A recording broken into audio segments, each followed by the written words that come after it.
we're live, and I'm got nobody here. But they'll be along shortly, as I'm assuming. But it is the 4th of June in the year of our Lord 2025. And as you pop in, and as people pop in, this is the weird time where I'll take questions from people. We got initials tonight, as always. I got a fun little grievance to share. We'll talk about um, well, whatever, all of it. Games. I'll tune out while Scott talks about his games. I don't know. But if you're watching this, and there's Kabuki Kid, thank you very much for tuning in, Kabuki Kid. If anybody's got any weird questions, whatever, I'll answer those. I stumbled as I was like searching for something to have on in the background while I did work, and there's Scott just showed up. I stumbled upon um a show that stars Tom Hardy. Um, and now of course I can't remember the name of it. Um, Taboo was the name of it, and it's like set in like the 1900s, and it has to do with the East India Trading Company. It was like a one shot, one season, like 8 or 10 episodes, and I watched like 3 episodes. It's extremely violent, and as anything with Tom Hardy should be. But yeah, it was like, when was this made? How did I not know anything about this until this moment right now? So that'll be fun. I'll What's it watch called? all that. Taboo, Taboo. So, and this isn't a spoiler because this happens in the very like first few moments of the um thing. Not a Uh, spoiler though. well, it's not a spoiler. It's just Tom Hardy shows up for his father's funeral. And everybody thought he was dead for like 12 years. And basically, and he died, and people assumed that like the land that his father owned. It's like right before the War of 1812 or something, or it's right after the War of 1812. I don't know. And like basically his land would be forfeit, but now he shows up out of nowhere and he gets his father's land, which is worth a ton of money, and the East India Trading Company wants it. So yeah, I mean, looks like it's only 8 episodes. It's very violent and very bloody. So if that's not your thing, but so far so good. Um, but what's the best TV? I guess that's the best TV I've discovered recently, Kabuki Kid. The best movie. Um, I don't know. I rewatched The Conversation, which is a great old Gene Hackman movie. I also rewatched. I recently rewatched. Uh, um, In the Heat of the Night, which is another great old movie, not a new movie. And the best book, I'm almost finished with The Devils, which is the new Joe Abercrombie book, and that's really good. It it is written like he wants it to be a movie. It's like James Cameron has already optioned it to like work on turning it into a movie. But it is written. It has the quippy, fun dialogue. It has, it has the band of misfits trying to get something done, uh, who start off at odds with each other, but slowly but surely become friends. Yes, and Peter David, who wrote probably the best. I mean, when he took over the Hulk, I think he wrote it for like 7 years or 8 years, maybe more. I don't know. When he took over the Incredible Hulk, that became, um, yeah, that was just great writing, and it definitely it took the Hulk and turned it into much more of uh, a multi-layered character instead of just Hulk smash. You know, so I loved Peter David's run on the Hulk, and well worth the reading. But anyway, We watched Mountainhead this weekend. you told me about that. I still You have heard to about watch it. this? You told me about it, but I'll let you talk about it. Yeah, it's an interesting movie. It's basically like a satire about big tech. So it's four tech bros that meet up for poker weekend in the middle of nowhere. I guess Michelle knows it where it is. It's in Utah somewhere, but it looks nice. It's a nice big mountain thing. Lots of snow. Looks very peaceful. Hmm. And let's say things happen, and it's an AI movie. It's about the downfalls of AI. So kind of a bit of a black comedy, like a bit of it's like kind of like a nightmare a little bit, but funny. Anyway, I thought it was good. I recommend it, and it's not Yeah, that long. It's only like an hour and a half or something like that. It goes not, fast. it's not a big investment. No, I mean if you can get 2 hours or less, it's like it's under 2 hours, and it's written by the guy who or um did Succession, Yeah, and there's a lot of lingo. Like my father-in-law could not watch it, so because of just not there's just a understanding lot of the. lingo of like tech bro stuff. Got Like it. I mean, it's entertaining. I enjoyed it, but it is definitely dark. And I know Steve Carell's in it, but who else is in Steve it? Carell's in it, and Jason Schwartzman. Those are the two people I know. Got And it. the other guy, what was the other guy? The other guys, where have they been? Uh, and the dialogue is snappy. It's fast. It's these billionaire guys that are just like so over them. They're so into themselves. One of them is a like a combination between Zuckerberg and Elon. Mm-hmm. It's like a social network billionaire, but it's an Elon type transhuman thinking. Yeah, yeah, yeah. Like we want to put ourselves in computers, that kind of thing. Anyway, so the other Corey Michael Smith, has he been in anything? He must be. He was in Mountainhead. Yeah, besides Mountainhead. He's the guy who plays the Zuckerberg slash Musk character. Got it. He was in Saturday Night. Have you watched Saturday Night? We talked about this. You talked about it, but I haven't Nobody watched it. watched I it. haven't seen. I haven't Nobody seen it watched yet. it. And Remy Youssef, who was in nothing I recognize. Poor Things. But I don't know what I don't remember who he was in Poor Things. I think he was the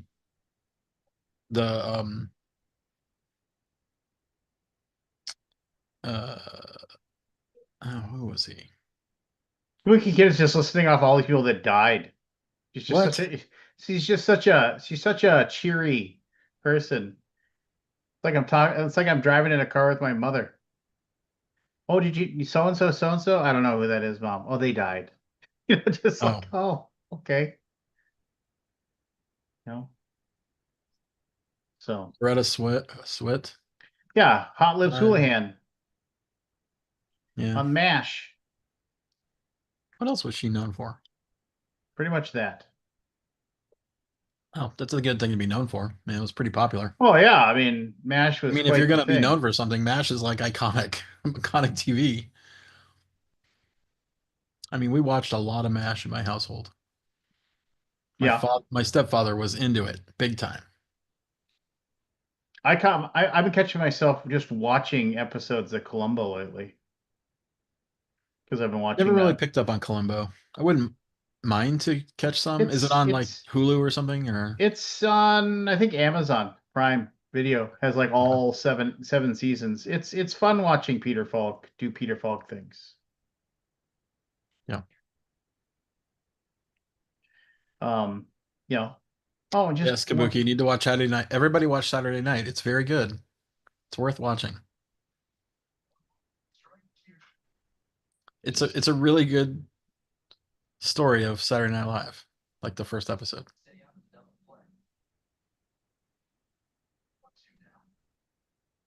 Fine, we Obviously believe you. dramatized for the, for TV, I'm sure. I'm Did going to see you? Phoenician Scheme this weekend. Are you? It's not playing anywhere near me. Nowhere Not that I saw. I'll have to look again. this weekend? Yeah, I mean, It was here it's. last weekend too, but it only at one place, and then this weekend it's in more theaters. I'll take a look. Okay.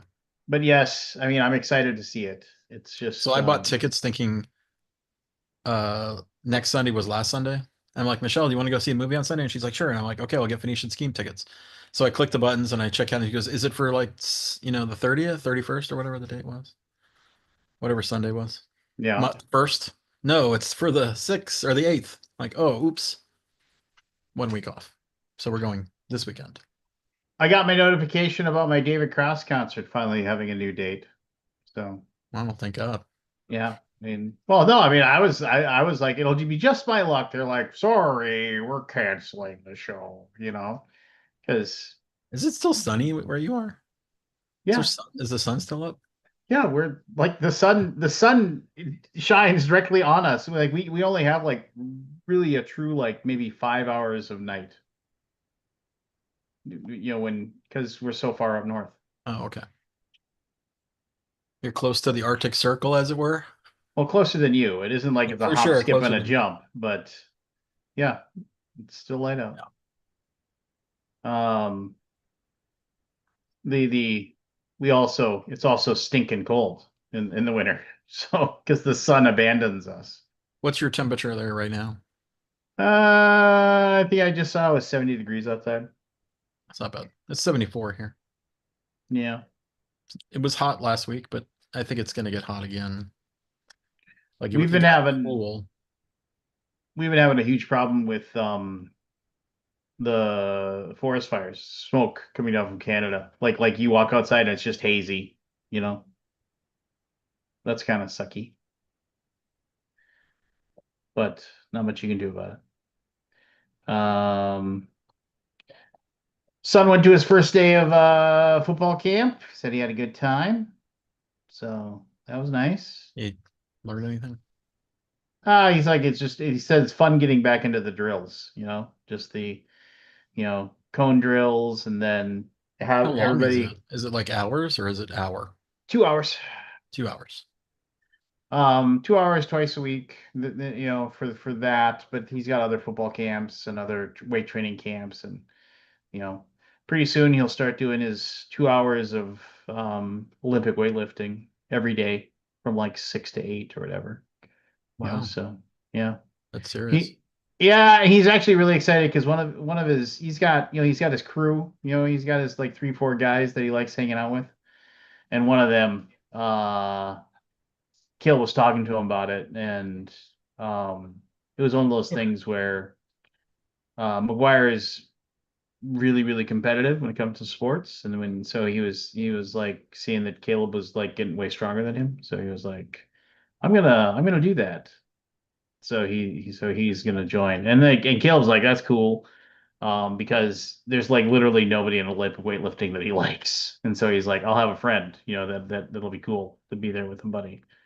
So, and I'm happy for him for that because as good as he is at it, and having somebody there to chill with is way better than Nobody. just, yeah, sitting there with nobody to sit around and BS with. And I'll be there and I'll see like the other kids or whatever, like, talking to him, and I'm just like, who's that kid? He's like, I don't know. Because Caleb just doesn't care to ask. I mean, I these don't know are what it, ostensibly people of his same age, right? yeah, same age. But they don't It, talk to each other. well, no, they're like, hey, we should get set up or whatever, and Caleb will go, oh, okay, he'll go over, and I was like, who is that? And he's like, I don't know. He's like, is he in your grade? Yeah. What's his name? I don't know. Mm. Just like he isn't in my crew. He's like he's got like his four friends that he's really close to, and then that has like expands out to another like 6 to 8 kids that like he can hang out with that don't bother him, as he says. They're okay.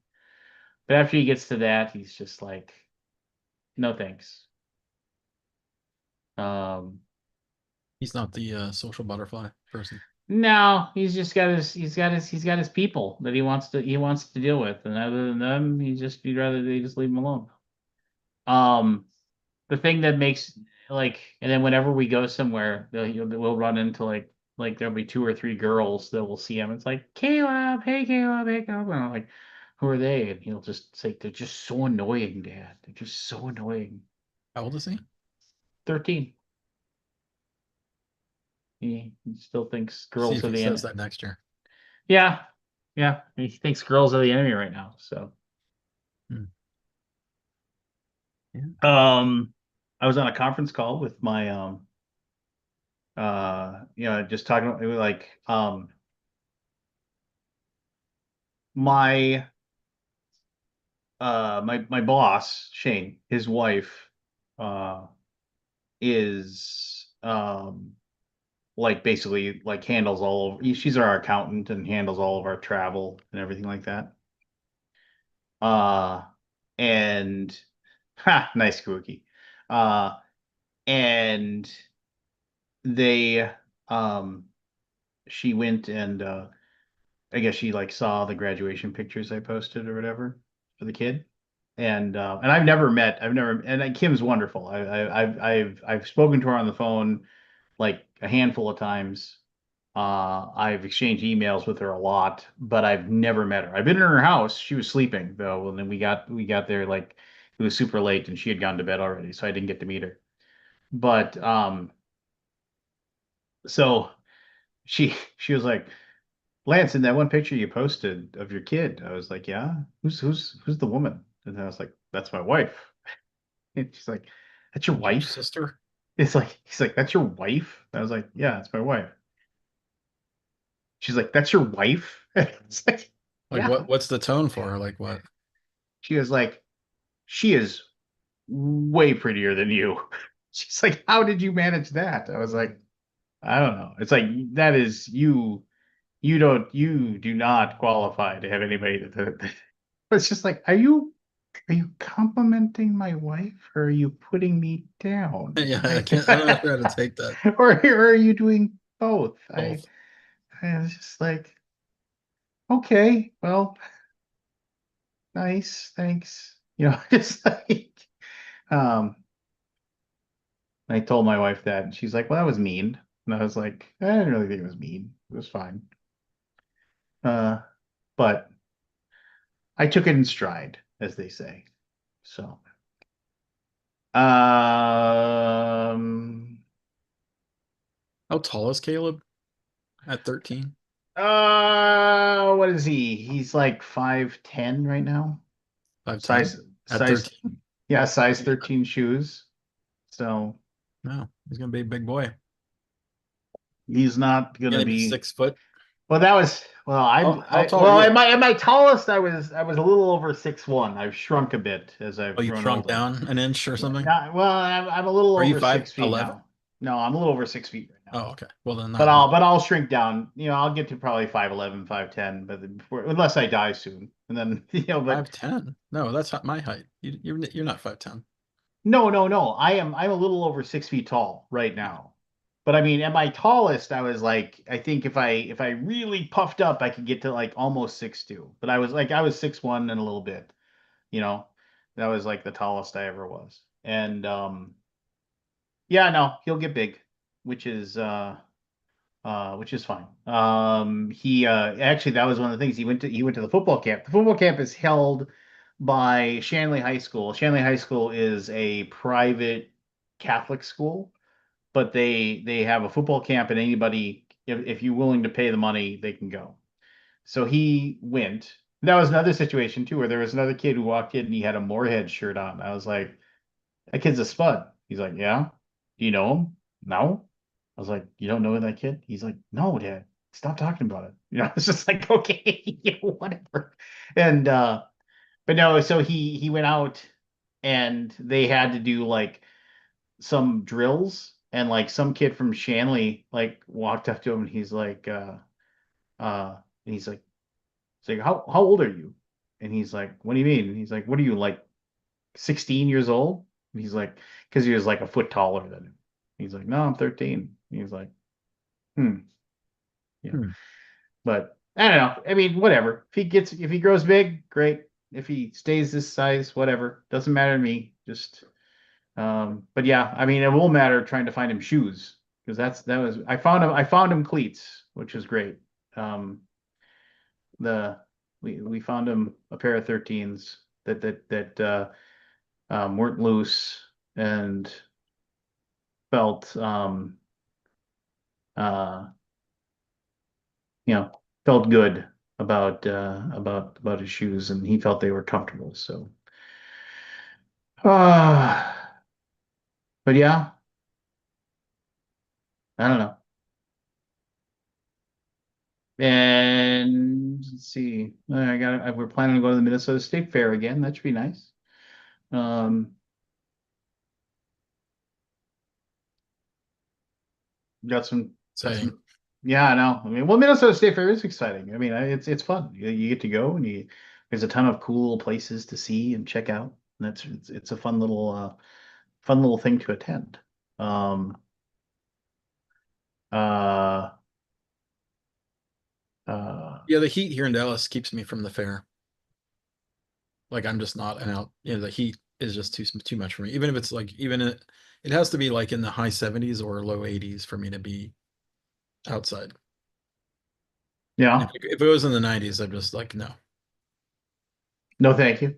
no. Yep, my tolerance is very low of the heat.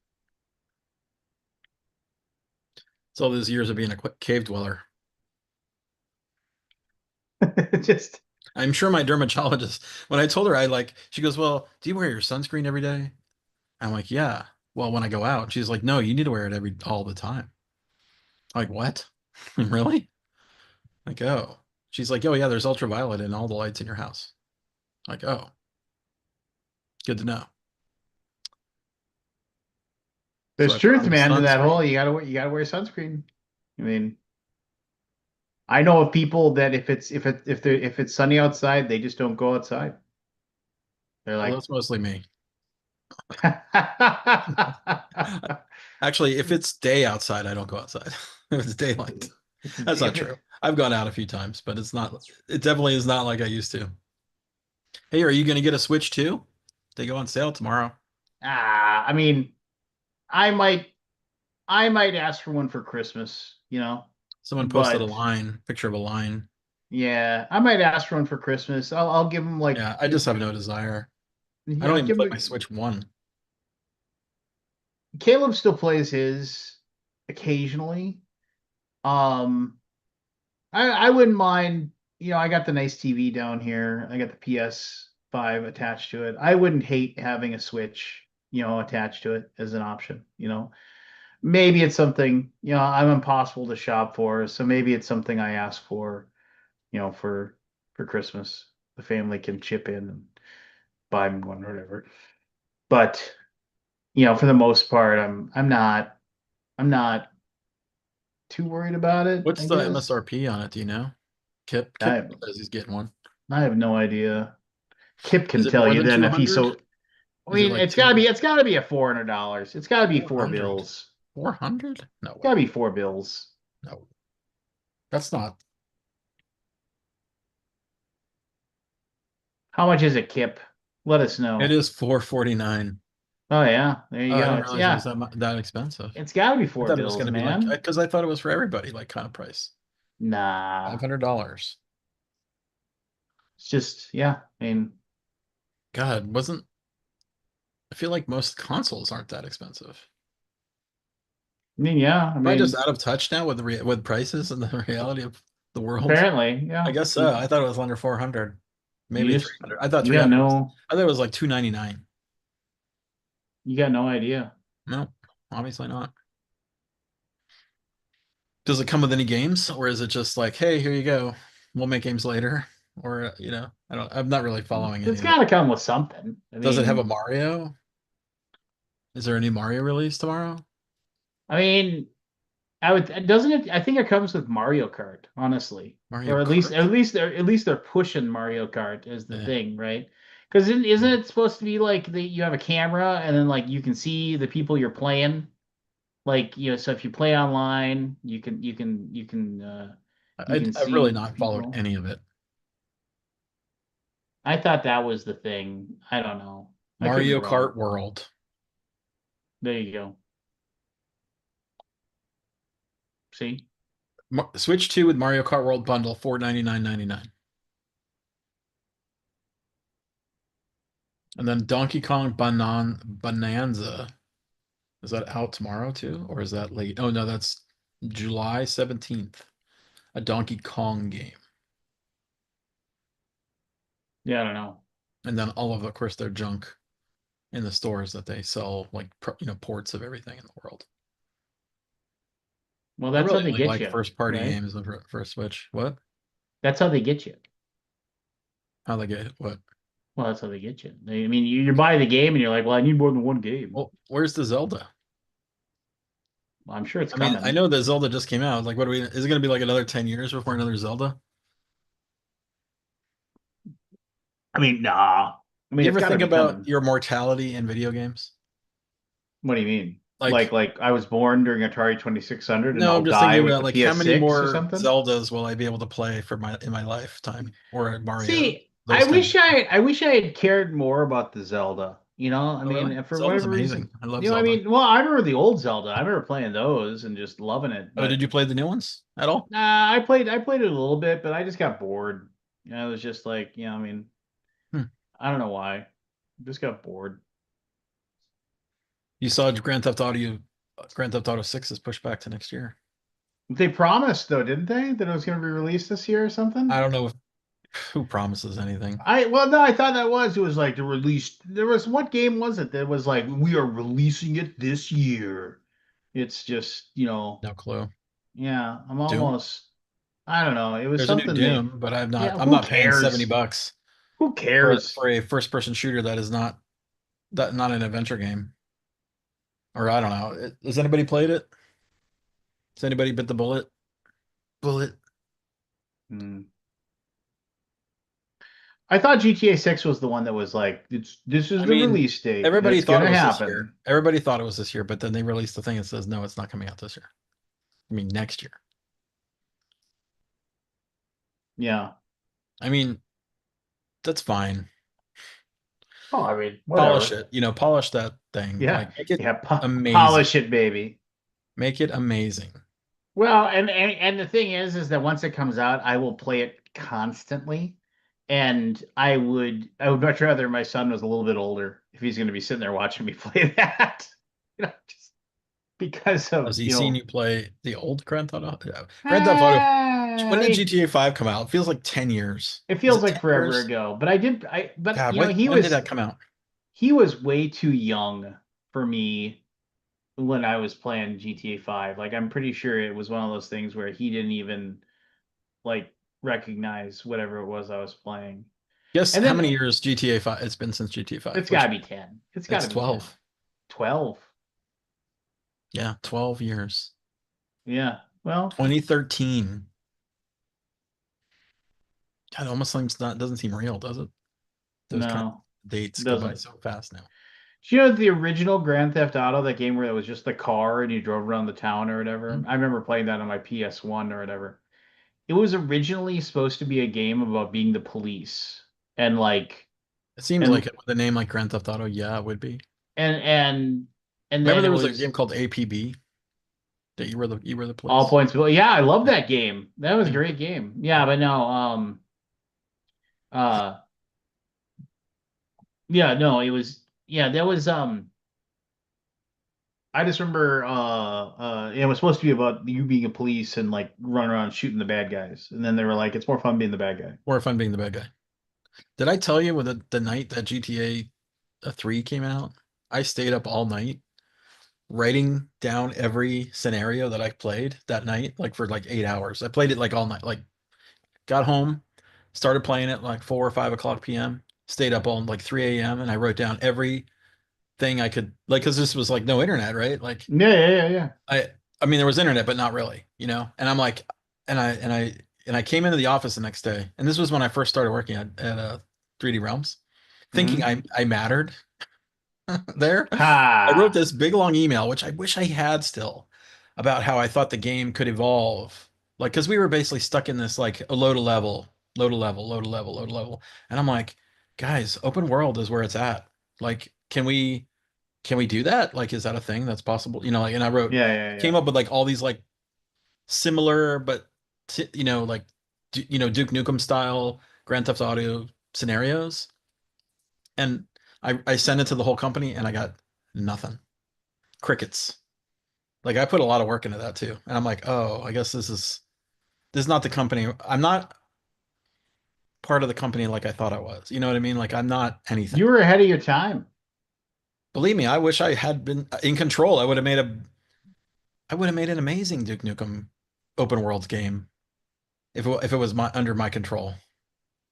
Yeah, it's a good thing they turned you down. Otherwise, you would have like Well, done they didn't that only not instead turn me of. down, zero response. Like not even like, oh, that's cool, Scott. We'll think about it.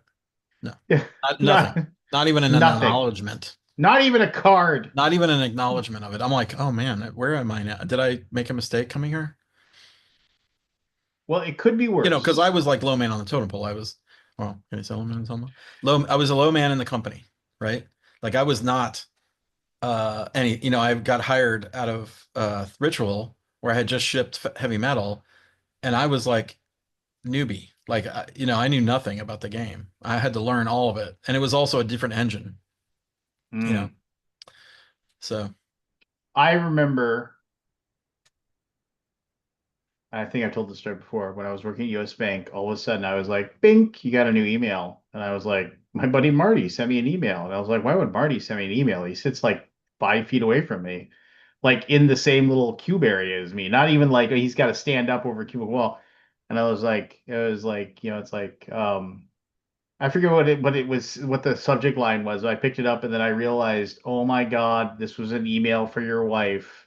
And it was just something like, it's like I'm at work and I was just thinking about you and I just, I mean, and I want you to know that like, I mean, stuff, it's like it wasn't anything like, oh, I know where things are bad. It was just thinking about you and just realizing just how lucky I am to have you in my life and how much I love you and how much I think you're a great mom to our kids. It's like I'll be home. I can't wait to get home and see you. Love Marty. And then I looked at he had like meant to respond to a like send that to his wife, but he must have picked the wrong thing and he did a reply all to like 104 people. I was just like, oh, oh, Marty. It's like, what? I was just like, Marty. And he looked at he's like, oh no. And then there's one guy. Everybody was just like, oh, that's embarrassing. That's no big deal. But one guy, this guy named Robert Pepson, that was this friend, he sent out a reply all. I just want to thank Marty for sharing this vision and this vision of love that he has. It's, it's just, oh, always check to make sure you're not replying all when it's something important. What's up, Forrest? Not much. Just got done playing Blood Colony Moonbath, the new one Moonbase, from Moonbase. yes, I've played that 7 times now, and Wow. it is great. I played it with my family. My kids loved it. Played it with my game night tonight. This is very interesting. We played 5 players. We immediately ran it back. It is a really, really awesome system. And it makes me want to go back and try Greed because I never played it. But man, I think he's got a banger here. I think Rio Grande needs Greed was a to. good game that just didn't get noticed because the Greed theme Incorporated? is not good. Yeah, no, not greeting. It's just greed. That This was is that deck builder that Queen made, right? Yep. this needs to get attention because it is such a cool game and it's Well, such a it's sold simple out. system. Yeah, yeah, I want expansions. The basic gist is really neat too. So you essentially tableau builder, you are building your space colony, and you got a limited set of actions. But the neat part is, so imagine it's like a deck builder where there's a deck that everyone has to deal with, and what you do each round is just flip a card. Everyone deals with that card simultaneously. Once everyone's done, flip over another card, and you're building your own space colony, and everybody's doing it differently. All a la, Race for the Galaxy, Roll for the Galaxy. Same thing where it's like you can power up your mining by using like cards. And then about halfway through the game, more and more events, throughout the game, more events come in and things get worse and worse and worse. And it goes from a game of building like this engine to, oh my God, what Trying to survive. buildings do I need to destroy? And like the choices become harder and the robots come into play and people start dying. And like, it's really awesome. The tableau destruction game. It starts as a construction and it turns into a destruction. Because there's only 4 work events in the deck. Yep. And then you keep adding like bad stuff into the deck. Some good stuff too, but mostly the occasional. And it's like a lifeline, but then the lifeline comes at the wrong time. And it's just because, No, it's super clever. I like it a lot. It's crazy that Donald X twists the game industry again. I mean, it's not getting as much notoriety or notice, I think, because the art is weird. Like, I like the art, but I think it's off-putting a little bit. I think what really would have helped just a little bit is just some asymmetry. Like if they would have just made it so that, you could flip the board and just, because I imagine that's coming in the future too. But yeah, easy to add expansion content, just more cards, more robots, more twists. It's a great system. Like, I feel like that game can be, it's another type of deck building system, but it's just different. What game is that? If you don't mind me asking, sorry to jump in and suddenly be asking questions, but Moon Colony Bloodbath. Don't know it. I got to look it up. It's Donald X Vaccarino's newest game. Oh, okay. All right. You've heard of him, right?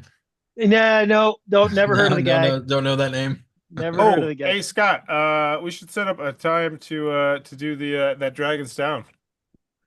Would love if you to have do at that. Origins. Yeah. So Sean, I'm not going to be at Origins, but Sean will. Sean Brown. Okay. So do you want to do it online or do you want to do it in person? If there's time, if not, it's not a big thing. But Okay. yeah, I do because I know it's a big beefy, right? Like it's a mega one. Not that bad. It's not. Thank you, Aldi. I appreciate that. It's not bad. No, It's especially if you're being guided through it. Oh no, I mean I love mega. Like that's not a knock for me. Like You I love MAGA. MAGA. Get the fuck out of here. Yeah, exactly. I'd say Sean knows the rules ish. Okay. Is Sean Right. going to Origins? I thought He's he going to retired. Did he retire? No, yeah, Did he that's retire from the industry last week or something? yeah. We'll take that one. We'll talk about that one. Oh, okay, well, it's whatever. not. No. We can talk about it. It's actually no. I don't want to talk about it. Yeah, I probably not. I Probably should- better not talk about it. I I really don't. shouldn't talk about it. If we're not up to He date will be with- at Origins. He just will be posted at on Origins. Facebook that he was retiring. That's all I know. Yep. Oh, Yep. hey Lance, is it too late for the media pass? Like I don't have media passes. Or not? but- You know what I meant. Exhibitor pass. Sorry. That's a good question. Depends how many hours you want to work in the booth. Yeah, Right. that does depend on that. Do you guys have any? You guys played Conquest of Paradise? No. I did a long I've time always ago. wanted to, and I never got around to it. Conquest. I don't Sorry. think it's for me though. Why is that? I don't know. I'm not. My heavy gaming days are few and far between. It's not a heavy game.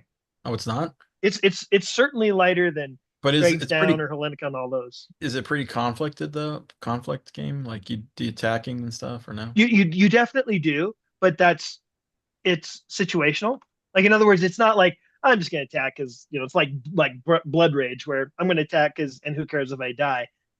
No, it's targeted. It's actually one of my favorite 4Xs in like my top 10 4Xs, and I'm a big 4X guy. And of course, Felix is redoing it. In addition, the designer of it's pretty awesomely nice guy. So I'll find a way to get you my copy of the old version if you want when my new one arrives. We've got one. I was just wondering, like, because I've got a buddy who's into that stuff, and I said, Mhm. this game is the most intriguing thing that I've seen in a while, and I want to look at and play it. And he's like, I don't think you'll like it. Really? Okay, yeah. Well, he's Yeah, being honest with me. It's very possible that I would not like it. yeah, he knows you better. You know, it's like it reduces 4X down to its core components. Um, and you know, the combat, although it's dice rolling, it's literally like every time you roll a die, it's a 25%. This isn't exactly right, but like it is just as likely that one of your guys either dies or is routed from the battle, panicked out of the battle, as the other person's. And so there's this, and so it's kind of a numbers game when you attack, but you can have there's some luck that can impact it. It's pretty really cool, simple, it's just simple system. It's just all the basic stuff. It's pretty cool. The exploration mechanic in it is fantastic. So I'm a Boris, big fan. I can still get you a badge. You just got to pay for it. Score. Yeah. Count me in. How do I Okay. send you the money? Or can I just give it to you then?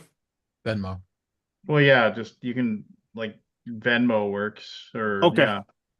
Yeah. I'll just take. You know what? Let's not do this. Let's not do business. In the middle of this thing, I'll just reach out to you. Okay. Cool. So yeah, today was one of the coolest days in my board gaming career. That's Oh, just pray simply tell. put, right? So yesterday I received an email from I received an email from Randolph Parker. And you guys know who Randolph Parker is, I right? mean, I Yeah, know, but I'm not going to you do. spoil it. Yeah. So Randolph Parker, and it's, hey Scott, is I think you're the designer. You're the, I think this is your email. You're the designer of Dragon's Down. I think you live in Denver. If this is true, I would love to host you at a VIP event at Casa Bonita. Casa Bonita? Signed Trey Parker. Whoa! Right. So I immediately go to one of my friends is pranking me, right? And I'm going to destroy them. So I largely sent that kind of reply. I said, hi Trey, question mark, you know, right? I said, you know, hey, you know, yeah, I still live in Denver. I live in Lakewood. I used to live a mile away from Casa Bonita. Big fan. Um, part of me thinks that one of my friends is pranking me. You know, what can I do for you, basically, right? I get a response back that says, I should actually read it rather than just it was mind blowing for me. It said, it said, oh, that's cool. Have you been to Casa since we reopened it? Would love to set you up there if it sounds fun. We played your game for the first Dragon's Down for the first time about 2 weeks ago and absolutely loved it. Played it 4 more times since. Oh, I totally understand being skeptical. I get that a lot when I reach out to people nowadays. If you want to and have a minute this week, let's jump on a quick video conference. I'm usually pretty open any day after around 1 p.m. LA time. Sign Trey. So now I'm like, I now have somebody who's willing to prove whether I'm being pranked or not. So I told him I can talk today at 4:30 or whatever. So my assistant will reach out to you and schedule. And sure enough, I get a WebEx for a meeting with Trey Parker. I hop on said call, and I hopped on the call, and guess who was on the call with me? Trey Parker was on the call with me for about a half hour where we talked about Dragons Down and all manner of things. I'm going to share my screen really quick. I did take That's a amazing. Dude. does WebEx let the other person know if you take a screenshot or what? You know, those kinds of things sometimes. Yeah, I just want. Oh He my sent me God, this. look at that. That's incredible, man. So I took a screenshot of it of the call, and then afterwards I felt bad because I didn't tell him. I was like, "Hey, I took a screenshot to prove to my friends that I wasn't being pranked." I said, do you mind if I share? He goes, "I'll send you a better photo." But he proceeded to tell me. He said, "Yeah, we got the game. We played it till really late at night. We're so tired. We went to sleep right there in the studio, and we woke up this morning and started playing again. Love the game. It's great. I love emergent narrative games like this." And he goes, we're starting up South Park again in 2 weeks, but I've been in town in Denver about once a month for Casa Bonita. Would love to get together and board game with you next time I'm in town. In addition, I'm going to be out in LA, coincidentally, in November for a football game with a bunch of buddies. I said, would we be able to get a tour of South Park Studios? Absolutely no problem. Just arrange it through my assistant. So, and further, so we get to the kind of the end of the call, and I'm like, it was just amazing. And he several times he said, "Hey, I'm just a guy from Colorado, right now. Yes, you are, but right." So I said this line. I said, first off, amazing, thank you. I never expected that you would offer to, board game with me, and that's amazing. I might get to know you, and who knows? I said we might get to know each other. I said, but this feels like a once in a lifetime opportunity for me. And so I guess, what can I ask of you?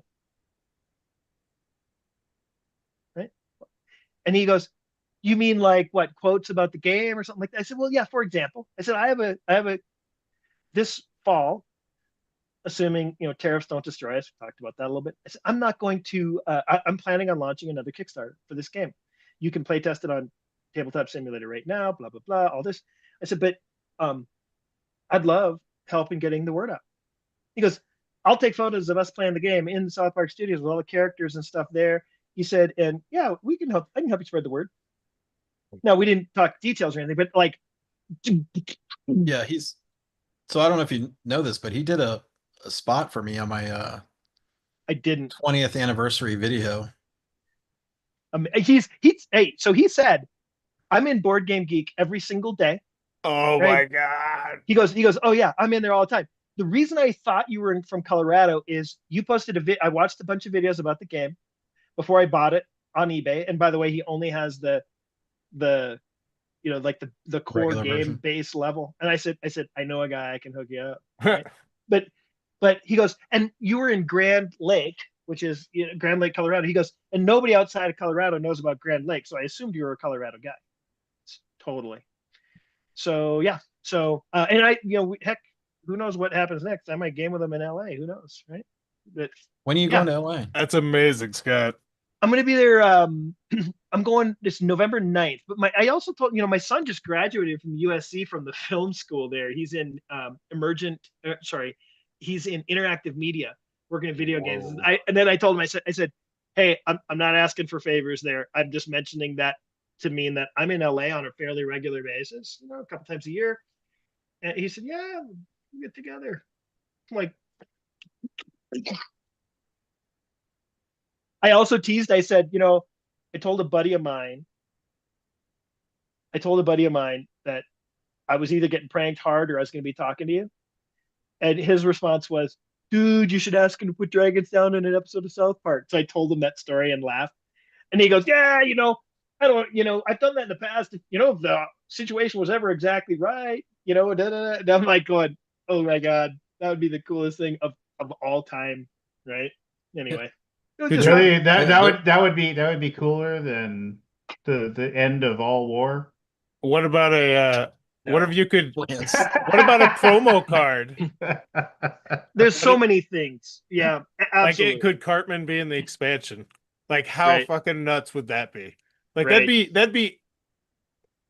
Anyway, the end result of all this is like, if all I had known was that Trey Parker plays this game and loves it, I'm a happy man. And it was like so much beyond that. He was so genuine, and it was, and I'm sure you probably know this from your interactions with him, but that's a legit dude, right? I mean, he's been nothing but really That's generous awesome. with his. Like, Lincoln, I think, asked him Lincoln is one of my employees and a good friend of mine, by the way.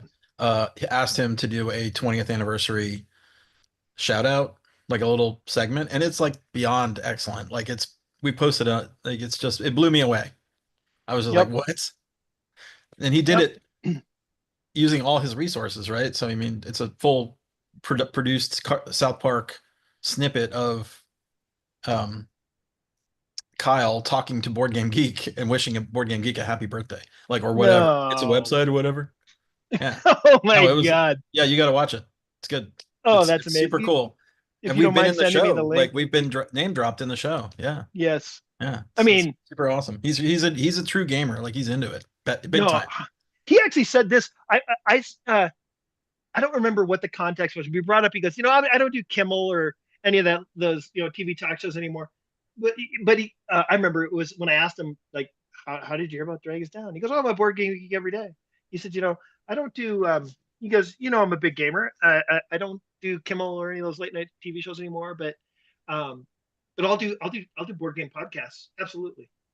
He goes, so I've been on Dice Tower and stuff like that. And I said, yep. I said, I have seen you that. I think he's slated to go over to do a game night. That's what I was thinking. Like if you're Whoa. going out to LA, we got to hook you up with Lincoln at some point to Get him on the teach the Alaboom. game. Get Done. Chloe No. up here. Get all the star power. Yeah, there you go. So let's would be so throw out a couple things, right? Get Like, Matthew Lillard. Send him a tweet. there you go. So just full disclosure, right? I mean, I have the only copy of Natives and Legend. It's set up on a table just next door to me here, right? I have a redonkulous amount of travel through Gen Con. I'm not free any week until Gen Con. But post Gen Con, I'll go wherever. I don't have to wait till November, right? So, How's the new job going, by the way? Well, not new, but how's the job going? I have never felt more respected at work than I do here. I've never had a job go this well. It's everything I dreamed it was going to be, and I'm glad I unretired to take this job. Everything's rolling, Scott. Holy shit! Good for you, man. Right? I'd That's say I'd call it amazing. a natural 19, not quite a 20 because I don't believe in that necessarily in real life. But I'm loving it. And look, I'm going to do this for a couple of years, invest in the people who are here to build them up, so that they can build this company into $1 billion company, right? And I'll have stock options, and that'll be great. So loving it. No complaints. How's your arm feeling? It hurts. I only complimented the company. I didn't say anything about me. I have done nothing. Thank you very much. I mean, you're bragging about you're gonna make it $1 billion company, so I mean. I said the people that I'm gonna. Yeah. Hey, Andy. Hey, Sorry you had to step into that. Yeah. So Thanks, Kabuki. What, me putting you in your place yet again? no, Ah. that doesn't happen. Yeah. Eh. We got enough of us. I had a pretty good weekend too. I went to Disney World this last weekend. I had a pretty good weekend too. I met Clem, the night watchman. No. I got to take my 3-year-old daughter and my 9-year-old son and my 12-year-old son to Disney World with my mother-in-law and my sister-in-law, my wife, and it was trying at some points because they were all just exhausted, but it was an awesome trip. So I was very, very happy that everybody got home safe and the weather was pretty good, and my kids have lots of memories of the mouse. And my daughter was absolutely she flipped the freak out about Minnie coming to the table because she's just turned 3 like 2 months ago, and yep. So good stuff. Amazing. At Disney World, I will say, do not get the dining plan if you want to save money, but if you want simplicity, go for it. And I thought of Barry. I thought of Barry too. That was one thing that yeah. So going to Disney World. Yeah. Made me think of him.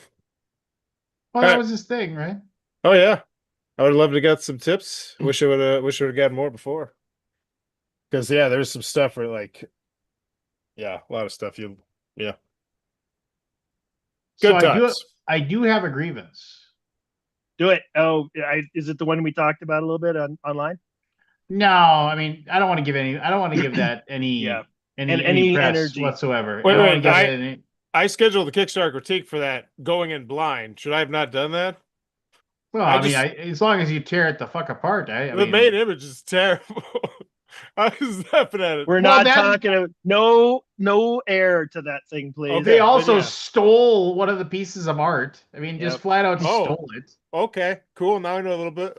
I don't want to hear anymore though. I want to go in blind. I'm going in blind. Yeah, well, if you look at the thread on BGG,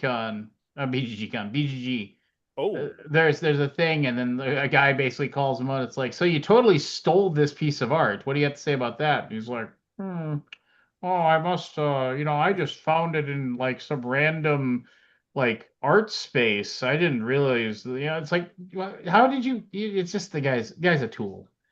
And There's only one thread on the entire forum, so is that it? that is the only one. And if you Okay. scroll, Oh, you'll see. then I can read that tomorrow. Okay, cool. But Yeah, no more talking about it. We're done. Bye. yeah, bury him right in the goddamn ground. Well, if it's bad, I will. Well, If it's poorly branded, I should say. Bad subjective. well, no, that one is bad.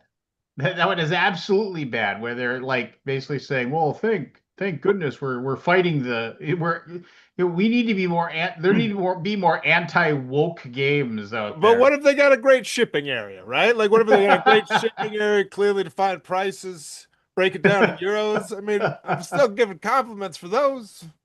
I suppose, All but right. yeah, no, garbage game from garbage human. I want to mean, know. No, I want to go in blind tomorrow. I'm excited. Continuing. Let's no more talking about that thing. It's bad. all right. So, my grievance. I was sitting in my basement. Um, uh, um, I was sitting in my basement, and I I heard like it sounded like somebody was knocking on my door, and I was like, well, I have a door, and then I heard like a door like close or something, and I was like, and I thought, well, maybe my mom stopped by or something, and so like that way and up the stairs is where my door is, and I just said hello, and like nobody answered. And I was like, hello? And then I can look back that way and I can see my driveway and there's no car parked out front. So I was just like, okay, that's weird. And now one of my dogs is like at the door and like scrabbling at the window. And so I was like, all right, fine, I'm gonna get my ass up. And I I got up and I looked and I got upstairs and I saw there's this little sidewalk walkway leads to my door, and so I was like, okay, some person came in, and I was like, why did I hear a door close? And then I realized that he had like opened my screen door to knock on my real door and then let the screen door close, and that's what I heard. So I opened it up and I had to walk outside because or else my dogs will try to go outside. So I open it up, I walk outside, close it over him, and I was like, "Can I help you?"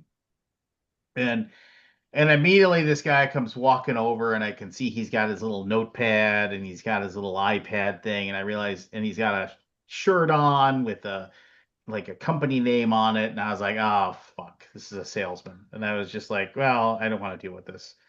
And so he walks up, and he's like, "Hey, how you doing? My name's Lincoln. I didn't catch your name." And I was like, "Oh, I didn't say it." He's just like, oh. Uh, and then he kind of like waited to see if I was going to say my name, and I didn't say my name.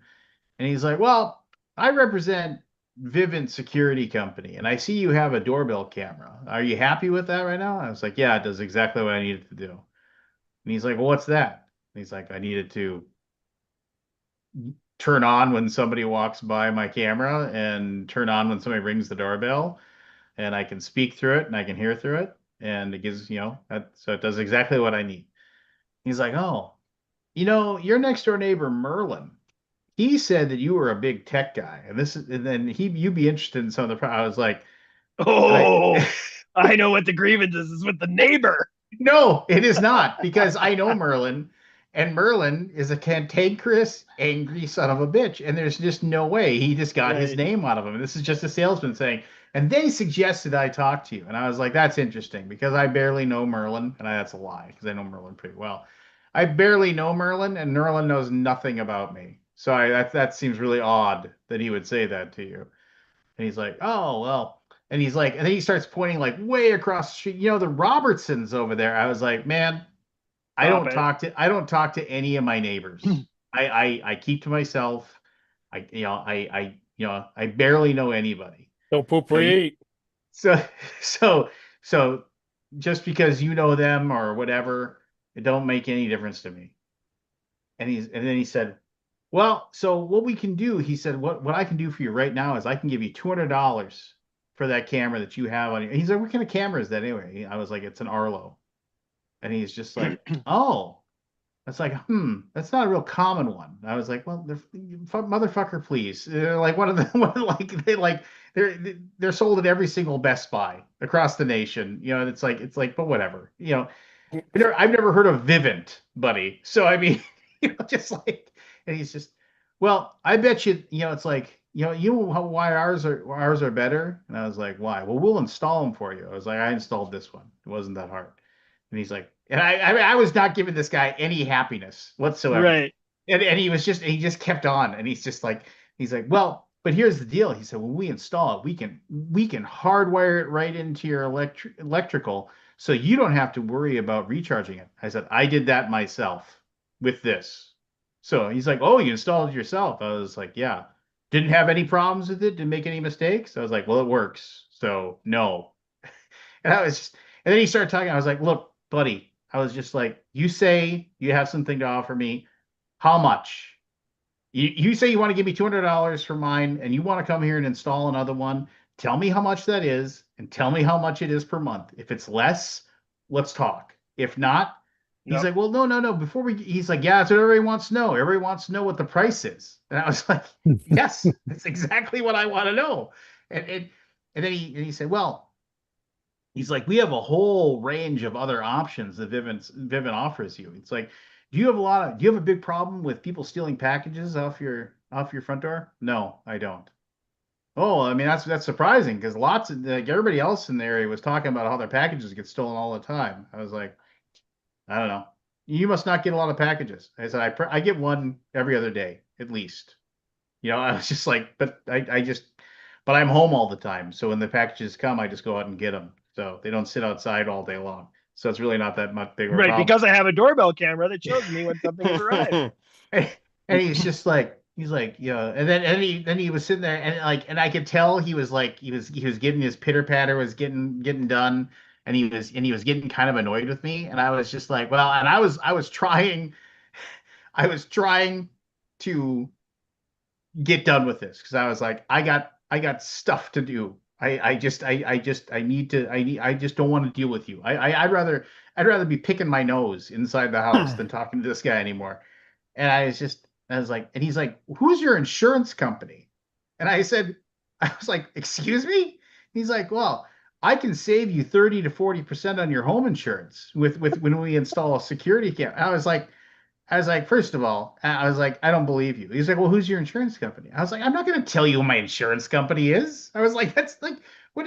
I was like, there's no way, and then about the same time, my other neighbor, this guy Dusty, comes home, and he gets out of his car and he sees me and he just starts laughing because we've talked about how annoying these salespeople are, and he's just laughing, and I'm sitting there and I'm talking to him, and I was like, look, I said, just tell me how much it is. I was like, just because again, if it costs me less, he's like, well, we have all these different packages. We have all these different things with lights, and he's like, we can even set it up so you can adjust your thermostat if you want to. And I was like, I have one. I have a Bluetooth thermostat already that I can adjust myself right now if I want to. It's like he's like, but this would all be one system. And I just said, dude, I was like, all I want from you is a camera and whatever your monthly service is, tell me what the price is.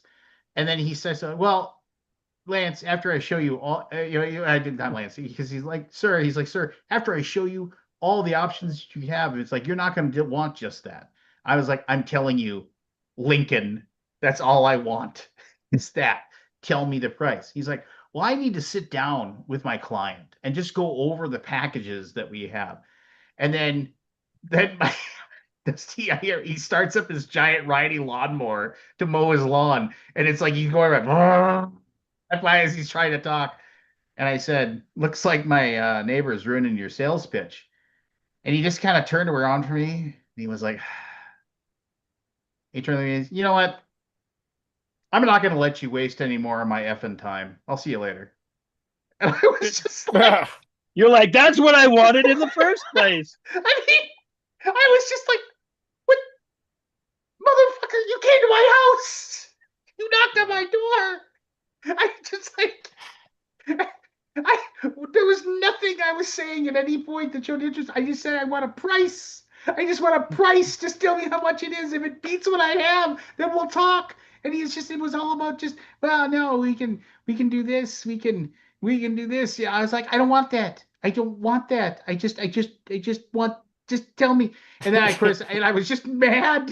I was just like, I was like, and then you accuse me. I'm not gonna let you waste any more of my effing time. I was like, Tell me. you're on my property. He attacked me. It's like, stand your ground, baby. So, Amazing. so I went back in and I looked up there, and then I was worried. Oh, then he was like, also my dogs are like looking at him, and he's like, oh, how many dogs you have? I was like, don't worry about my dogs. I was just like, yeah, you don't get to know anything about my house. Or he was talking about, if I can get in your backyard, I can see where the cameras would go. I was like, you're not going anywhere near my property. And then I was worried. It was just like, I was just like, and then I went in. It's a legit company, so I wasn't worried. I was like, but I was like, the balls, the the balls on him. Just like, yeah, you're wasting my time. Thanks for nothing, pal. It, How it just, dare you ask for a price? yeah, just.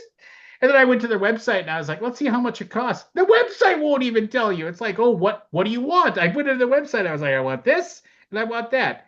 Give me a quote. We'd love to send you an associate to your house to go over the options. I was like, God, I hate this. Just. Oh, that's wonderful. That makes me so happy. Why does that make you happy? I don't know. It's just funny as shit. Just, oh, I Do was just, do you pay a monthly fee for your doorbell camera? yeah. Um, It's like $7 or something like that. It's Sure. like next, and so it's like, it's just so you can like, save all the video and, if anything weird happens, like, cause it's just on and it's just constantly. So if anything weird happens, like you can go back to that time and see if you caught anything or whatever. I was just, yeah, no, just lose. And then I saw him today. He was in the neighborhood walking door to door. I was like, gonna waste some more of your time. But I thought better of it because then I'd probably go to jail if I ran him over with my car. Probably. Just, but yeah, that was my grievance, and I get it. He's trying to make a buck, but I mean, he should have just read the room within like Right. the first minute. Yeah, I can see you're not interested. Sorry to bother you. Yeah. See you later. Or even after he bothered me for 5 minutes, just said, hey, you know what? Like I said, you have a brochure, something I can look at, something I can do. He was just like, he could have said, here, you go to our website. If you see something there, give me a call back. No, he had to get in his little jab.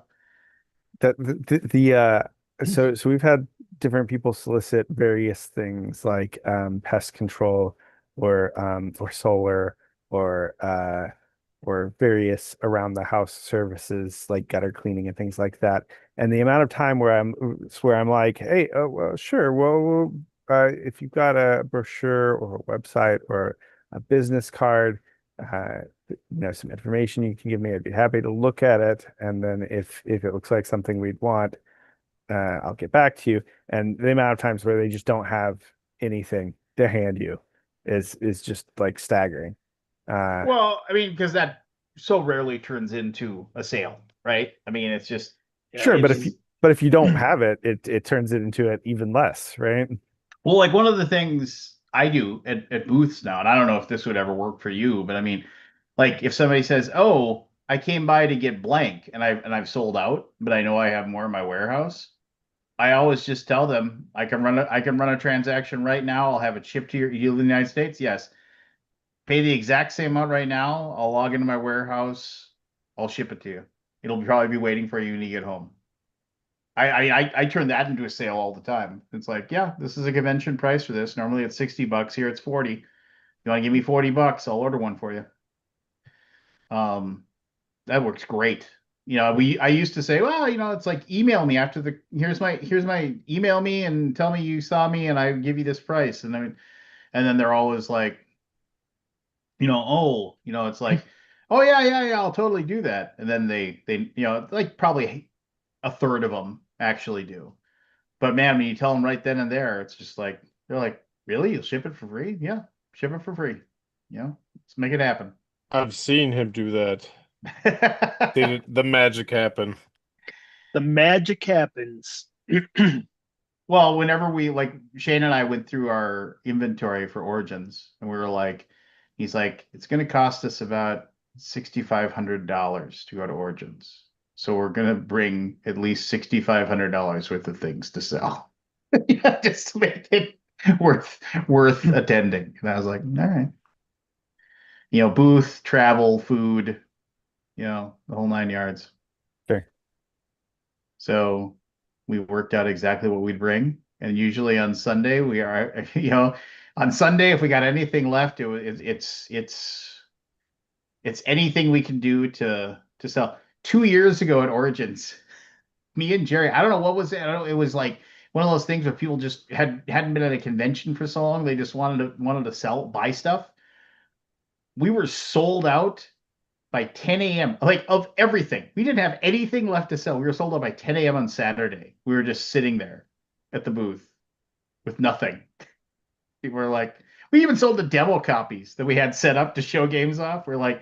He's like, oh, I really wanted this. So I was like, well, we'll sell you the demo copy for, I don't know, $20 off, because it's been fondled.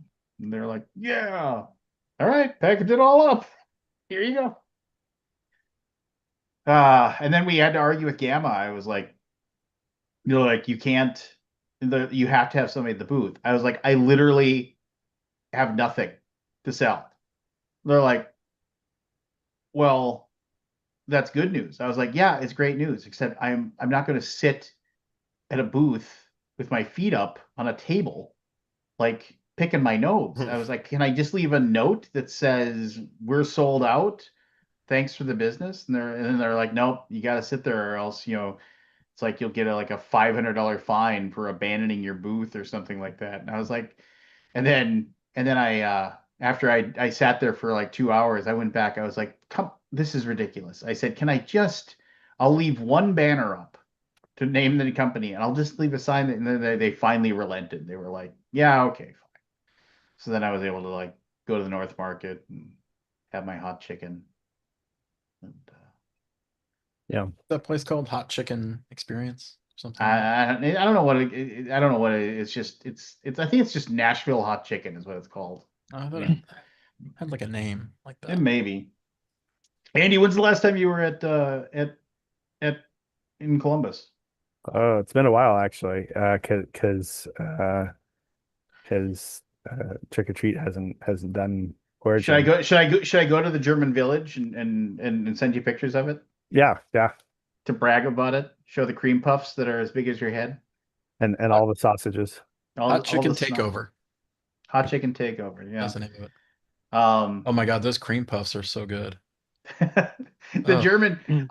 I always hope and pray that when I go to the German Village that the tuba band is there, because the tuba band is fantastic. The Lederhosen and everything. Well, yeah, and it's just like, and they play like, cartoon theme songs and whenever anybody because they have like a sausage bar, it's just basically a like go and get all the sausages you want and kraut and whatever fixins you want and eat it. And whenever somebody that of perhaps my stature gets up and walks over to the sausage bar, like they stop playing whatever song is up, and then they like boom boom boom boom boom boom boom boom boom boom boom. It's just they got a good sense of humor. You mean the sausage Autobahn? Yeah. Isn't that what they call it? I think so. Yeah. So That was on the that show Sausage-a-bon? Man versus Food. Yeah. That's cool. Remember that show? Yeah, I remember that show. I do. Um, When did you see him since he quit that show? Yeah, I've seen him on YouTube stuff. Like he's lost like 80 pounds or some ridiculous thing. Oh, did he? Yeah. Oh, okay.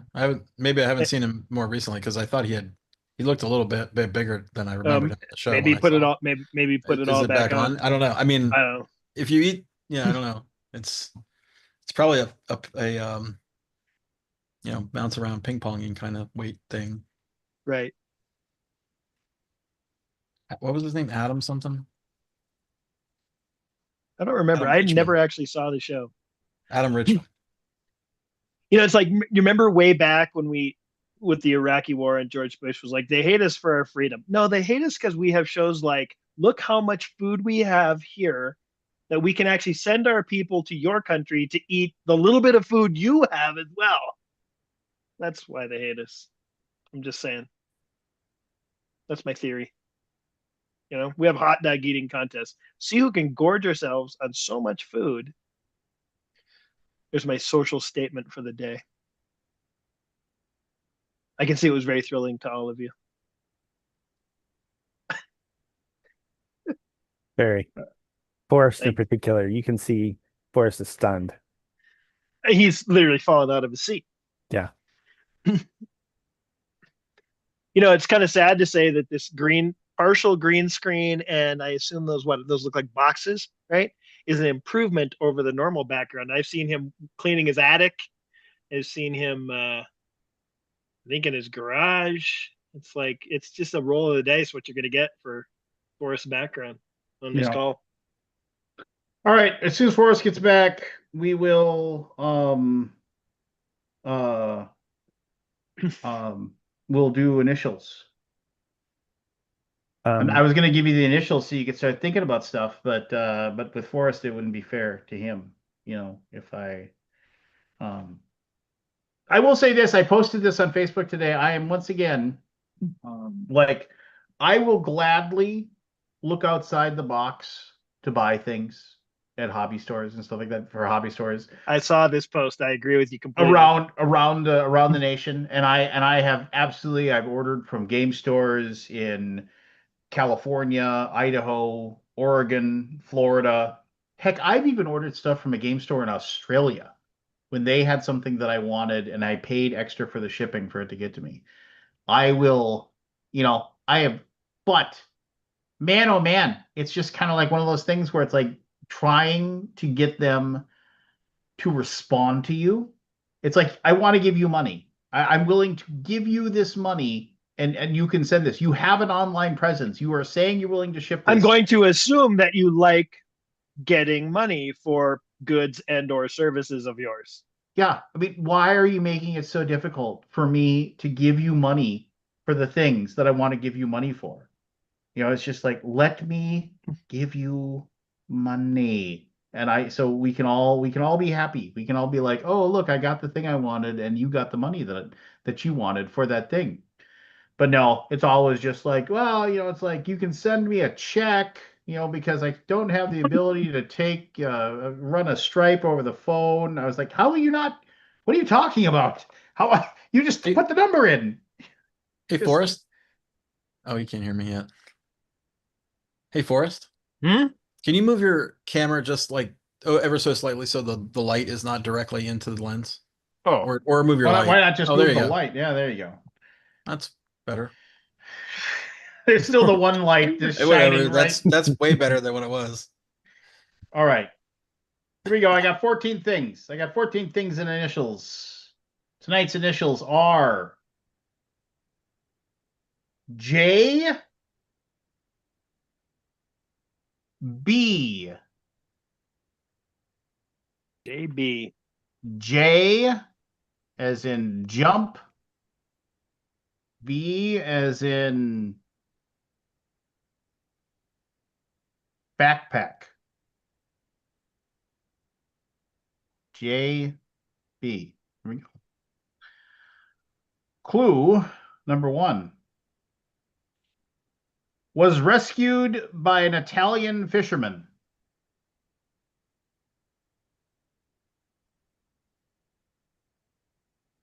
Clue number 2. Often seen near scope. What? Near scope, SCOPE. Yes. Okay. Often seen near a scope. Scott, Go for it.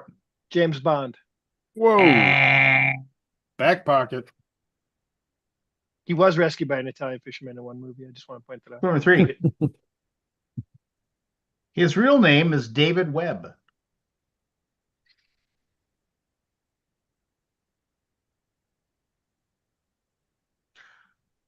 Clue number 4.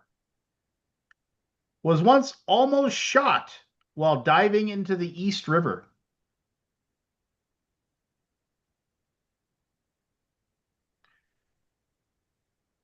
Clue number 5. Is connected to Operation Treadstone.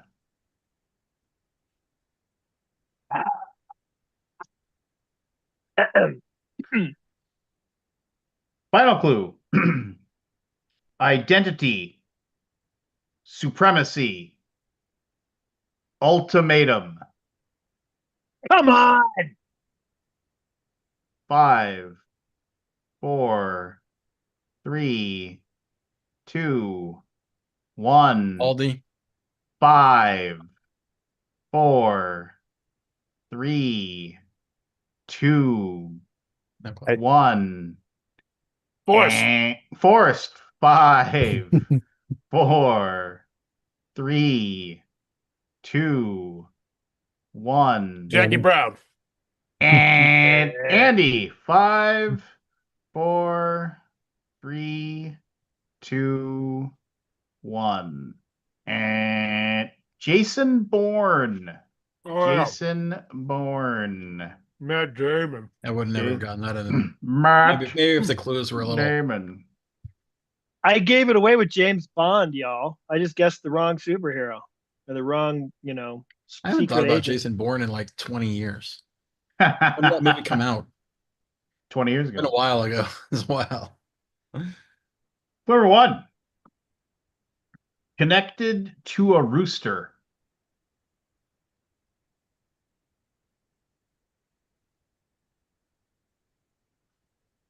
Number 2. Investigated bank robberies. Forrest. Go for it. Jack Black.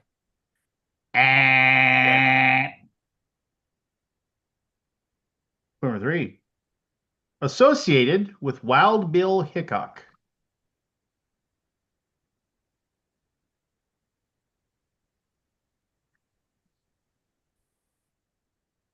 Number 4. They owned Seabiscuit.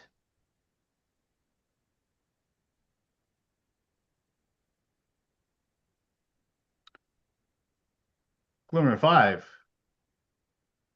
Enjoyed bowling. So baffled. Final clue. I need This to. actor, somebody say the name? Nope. Final clue. This actor won an Academy Award for 2010's Crazy Heart. 5, 4, I know this, but I can't 3, place it. Yeah. 2, Aldi. 5, 4, 3, 2, 1. And rest of you, 5, 4, 3, 2, 1. Scott. No, it's too late.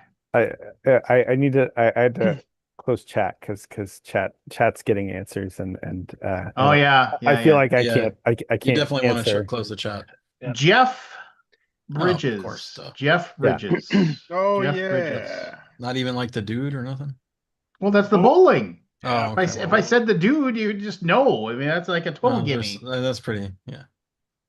Um, I mean, I knew All it right. was him. I just couldn't place the name there you go. with Crazy Heart. Clue number 1. Connected to Kevin Nealon and Jason Sudeikis.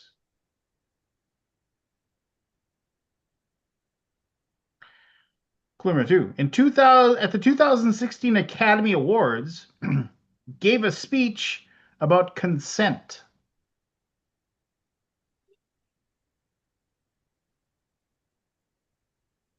Clue number 3. Is famous for traveling by train.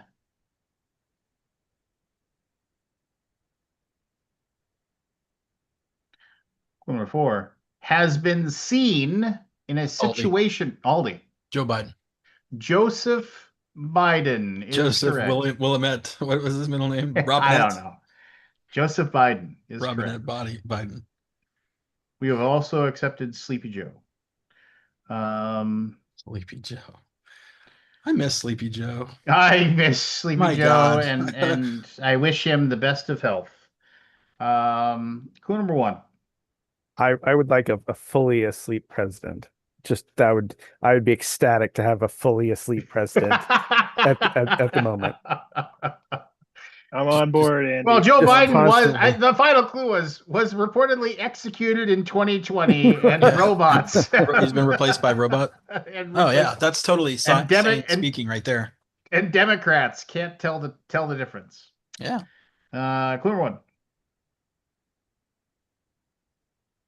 is rumored to be connected to Slimer.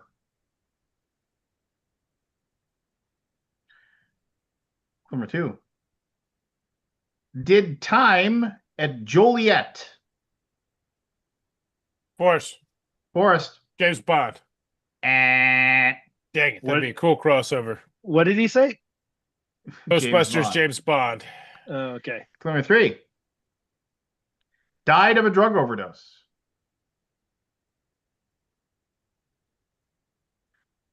Clue number 4. Famously connected to college.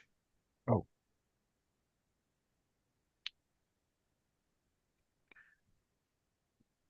Clue number 5. Once said, was it over when the Germans bombed Pearl Harbor? Aldi. John Belushi. John Yeah. Belushi. Belushi. Supposedly, when they wrote the first script for Ghostbusters, Belushi was still alive, and they was gonna modeled be the Slimer. Slimer disgusting ghost after John Belushi, and he was going to play that role in some way. Who? Sorry. John Belushi was going to play the role of the disgusting Slimer ghost or whatever. So when you said the overdose thing, his an image of him popped into my Face head, popped in your face. and I could not think of the name for the life of me. I'm Yeah. in the same boat. That was You gotta watch that movie Saturday night. I'm extolling the virtues of that movie. You guys should watch it. It's really good. Yeah. Anyway. Give me a second here. Sorry, getting a message from my wife. I just need to respond to this real quick. The guy who plays the John Belushi character is really good.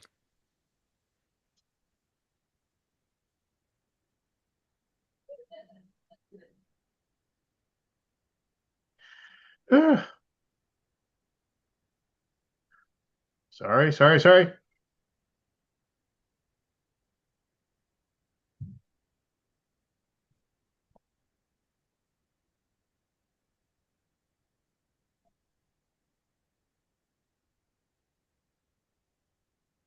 the number 1. Shut up. Shut up. That's the clue. So while he's doing that, Jen at an estate sale found this guy Wow, neat. for 45, and the only thing it's missing was basic red dice. Huh. Like all the minis and everything are in there. Still there. Yeah. Are you Andy a completist where you'd want like the original like red dice? No, I have already put in Okay. alternative It basic was red only dice. D6s, right? Yeah, they're only D6s. They are Okay. not Special. Because the reason I was bringing it is I think I have a parts copy, perhaps, if you request, and so I'll swap them with you sometime if we ever connect up in Gen Con or something. They would be back in their home. That's They kind of the belong. point. Yeah. I have a copy where it's like all beaten up box and stuff I bought years ago, and all the parts had been loose in it for probably 30 years, and so I've never actually gone through and gone, is this complete? I don't actually know. So All right, here we go. Was seen in 2016's Zoolander 2. Aldi. Mm-hmm. Justin Bieber. Ding. Ding. Nice. That's amazing. I'm glad I had. I mean, it's so. That's the only thing I remember about Zoolander 2 is that Justin Bieber is in that movie and he gets shot. I love Justin Very Bieber, beginning. man. He's looking rough. He's looking real rough right now. Is Is he? he? I'm gonna go Yeah. Oh, Google. bummer.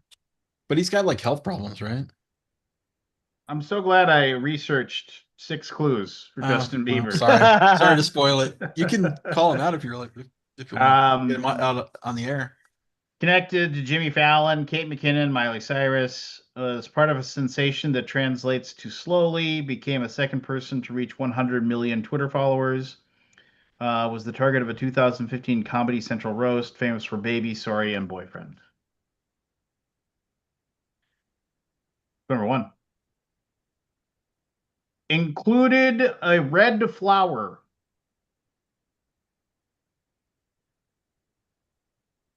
Clue number 2. Associated with Scarlett Johansson and Bill Murray.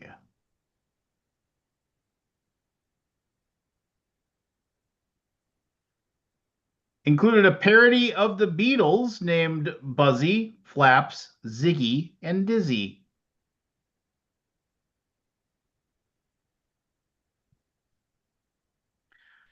Clue number 4. Included a boy in a basket.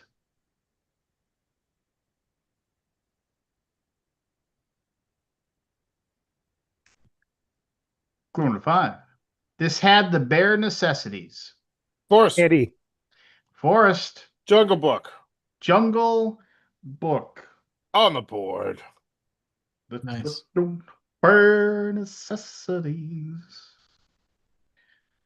Holds up Yeah. very well. Did they do a real life version of Jungle Book? They Mhm. did. They did, and Was it any good?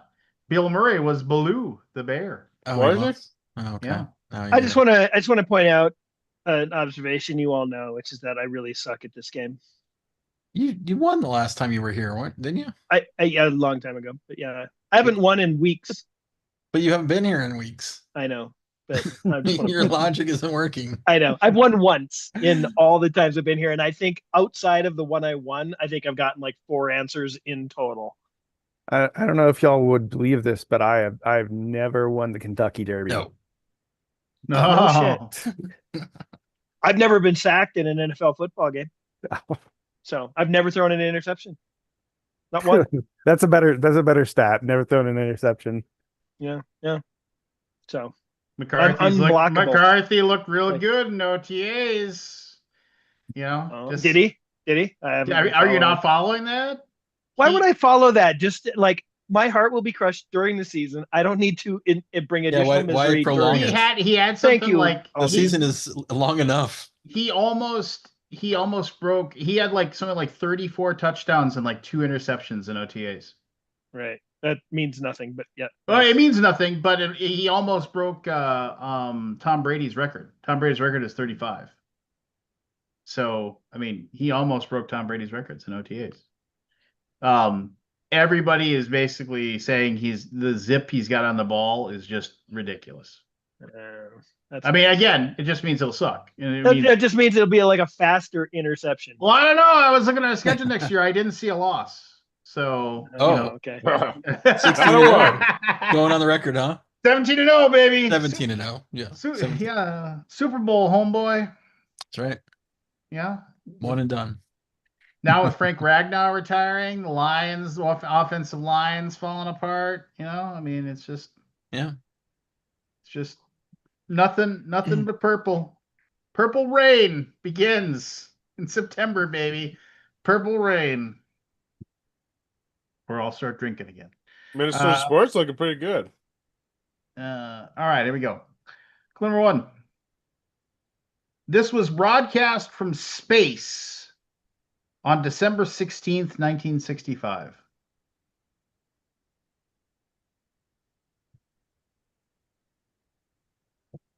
Number 2. First published in 1857.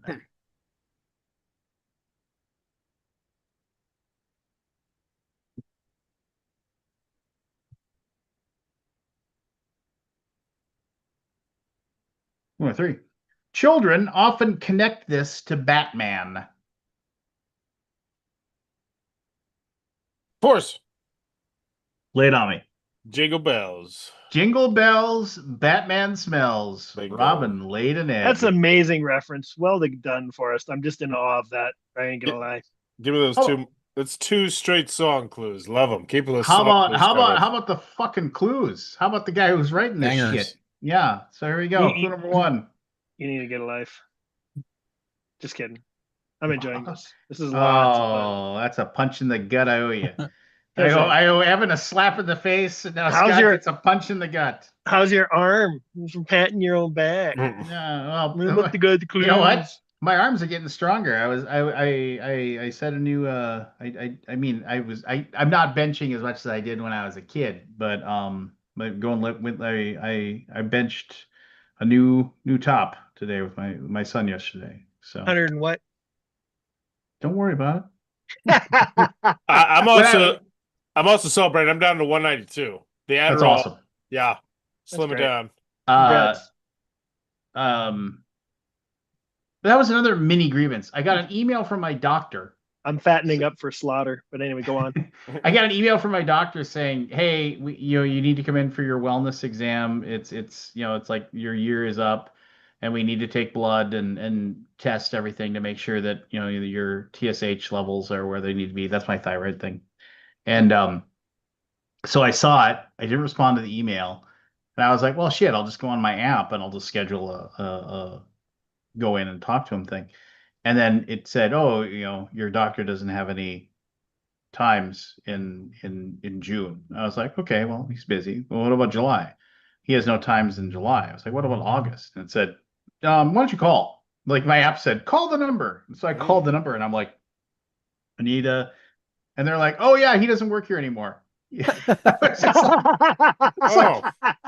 like, Wait, what? It was just automatic email being sent out? yeah, I don't know, but it was his email. It was his email, and I was just like, That's amazing. He has no availability at this office in July. Oh, and dang, I was maybe like, I'll look at August. "Oh, well," I said, "Which Oh. hospital?" Because there's like 2 other hospitals, and I thought maybe he moved. It's like, "No, in Kansas," they said. I was like, "Oh." God, that's amazing. Thank you for that. That's actually really funny. Like, like at some point you get so frustrated you call they were doing to you in website form what that sales rep was doing to you. Yeah. And so then I was just like, so now I've got an appointment with some guy named Dane Gustafson, Dr. Dane Gustafson in July, so I was like, good Norwegian name. Thank you very much. All right, here we go. So can I tell a ever so slightly off color story that's really funny? All right, go for it.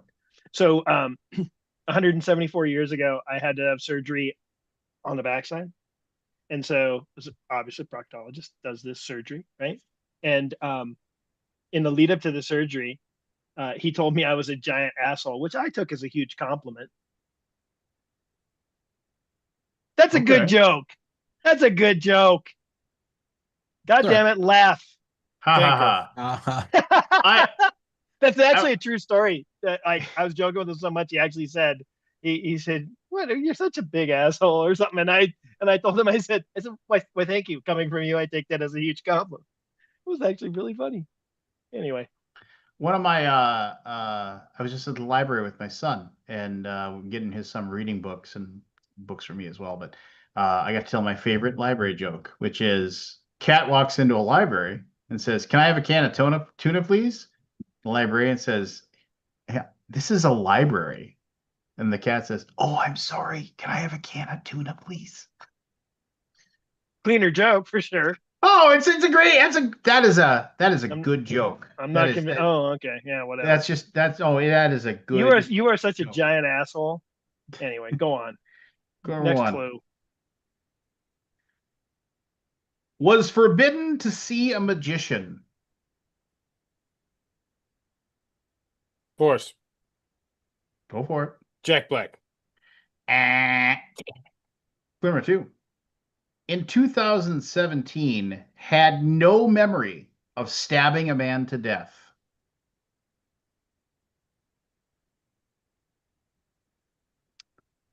Clue number 3. Dealt with an urban legend known as the Tall Man.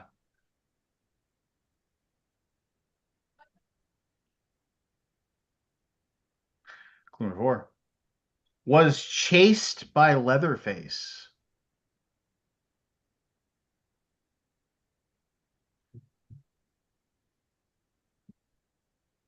Clue number 5. Was seen in the music video for Man of the Woods. Oh, that one. Yikes. It was like one of the biggest things. Never mind. Whatever. Final Andy? clue. This actress Andy? played Mary Andy? Camden Andy? on the TV Andy? show Seventh Andy? Heaven. Andy? Andy. Andy. Jessica Biel. Jessica Biel. That's Yeah. correct. Got it. Hold on. Sorry. You need to speak up, Andy. It's tough to hear you. All right. Good job. On the board. Clue number 1. The only person who isn't on the board is Scott. I'm scoring more points than Scott. That's hilarious. Yeah, that's a fact. Clue number 1. Released Immigration Wars in 2012.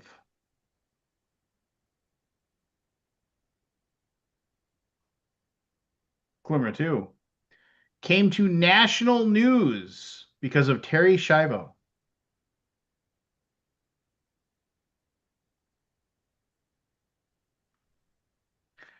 Clue number 3.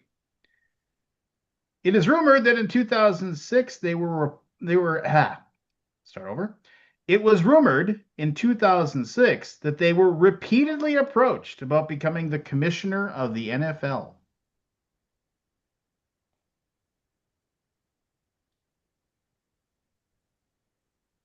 Clue number 4.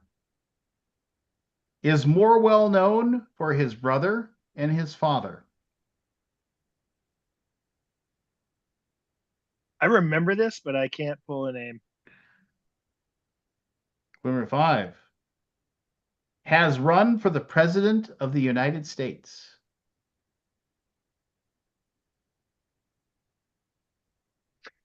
Scott. Jeb Bush.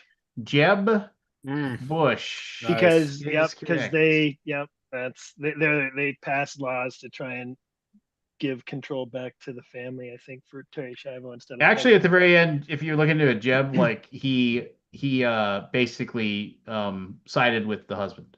Like it right. like Okay, so it was the other way around. Yeah, he just said, yeah, of that, but yeah, He might be the only sane Bush. So anyway, yeah. maybe, probably not. Isn't that weird? How like we long for the days of W. Right. At least there was some. I don't know about that. Oh yeah, better than you think if you had a choice right now between W and Trump, you wouldn't take W. No. At least we're not in a war. I would take Bush all day long because Yeah. I don't think he's got any place else to invade. Yeah, I did hear a new phrase, which I've adopted, which is trunt, which is a Trump supporter. But you can imagine what the last part is. First part's obviously Trump. I like it, trunt. I had a guy. I'll talk about it in a little bit after I get done. Yeah. Right. Clue number 1. Was an ESPN broadcaster. Force. Go for it. Jack Buck. And What? you're gonna be so sad if I don't have Jack Black as one of these people. I know. So I said sad. Jack Buck. Oh, Jack Buck also is. Damn it. Number 2. Played running back for the Armadillos.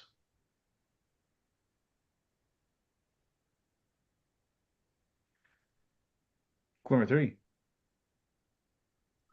Was a con artist who was caught running a popsicle scam.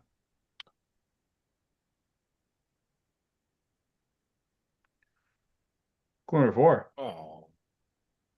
Was an executive at a financial firm who plotted to kill his boss.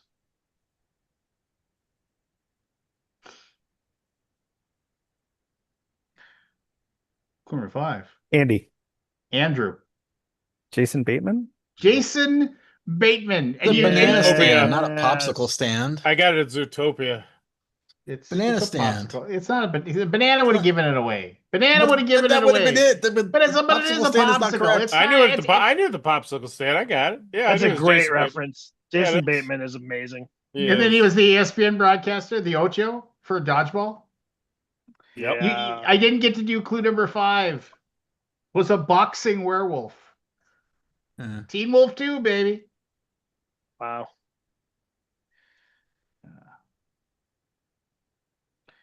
Clue number 1. Has a connection to Pitfall. Pitfall. Pitfall. Andy. Andrew. Jack Black. Jack Black is correct. Forrest, right now, Right. get in your car, drive to where Andy is, and punch him in the dang. butthole or something. Oh He my was in that god, commercial for Pitfall, wasn't he? Yep. In the that's old time. exactly right. That's amazing. Amazing. Was in a Neil Diamond tribute band. That was in that Holy the cow. John Cusack movie. High Fidelity. Once pretended to be a substitute teacher. School of Rock. Once kicked a dog off a bridge. Anchorman. That from? Yeah, I no. I have to go look. I made this one 4 days ago. Dog off a bridge. Was a Mexican wrestler. Nacho Libre. Was a giant panda named Poe. And you know what? Those Kung Fu Panda movies, I mean, the first couple, they're solid. That first one is really good. It is Very, very yeah. good. Very, very good stuff. Very good stuff. Here Hi, we go. What up? Evan, there's only 2 left, but Oh, I he's do in the have dark I do have another Yeah. one. I do have another one. So if we want to play But again, we let's- can play again. Let's also point out that Evan absolutely has the opportunity to defeat me. That is true. There's 2 left. I'm beating both. No, Andy's ahead of me now. Damn it. 2. God damn you, Andy. No, What- Andy's what are the- Andy's got what are 3. the- Forrest has got Whoa. 2. I can still beat Scott though. What are Yes. my initials? Justin J- Bieber, JB, which is JB. already an answer. So Okay. don't say Okay. Justin Bieber. Okay. Clue number 1. His wife was murdered. Aldi. Go for it. James Bond. Ah. Like the swing. It was a good. It was a good guess, though. I think. Clue number 2. He was infected with the prion variant.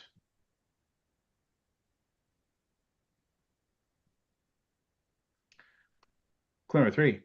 Was friends with intelligence analyst Chloe O'Brien.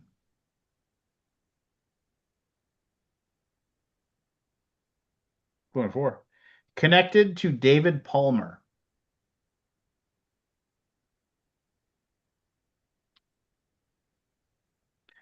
Clue number 5. Was part of the Los Angeles counterterrorism Scott. unit. Scott. Jack Bauer. Mm. Yes? Yes, you are correct. There you go. All right, here we go. Last one. Clue number 1. Associated with the 2002 Leonardo DiCaprio film Catch Me If You Can. Evan. Go for it. Whoa. Jack Black. And already an answer. You would not have guessed that though. Oh, Yeah, we'll let him go. Because We'll Jack let him Black's keep already going. been guessed. We'll Put him come back in. all Trust right, me, he's been guessed plenty of times. all right. Okay. It's actually wonderful. Clue number 2. Often seen with a Vesper. Evan. Aldi. Evan. Wait. I called in too. I need. It We was. need a tape check. I thought it was Evan, but I mean, I heard we can Evan go. first. I need I a heard tape Evan check. first. I heard myself exactly at the same moment. So. Okay, Right, okay. I heard Evan Kabuki, first. arbiter of reality. Kabuki, just tell us Evan. Can I get a definition? Of What? a Vesper. Hold on, Oh, we're a waiting. Vesper? Evan was Yeah. first. Arbiter of reality Wow, said okay. Evan was first. Go ahead. Nice. James Bond. James Bond. Oh, Ba-da, right. ba-da. robbed. What all are your clues there?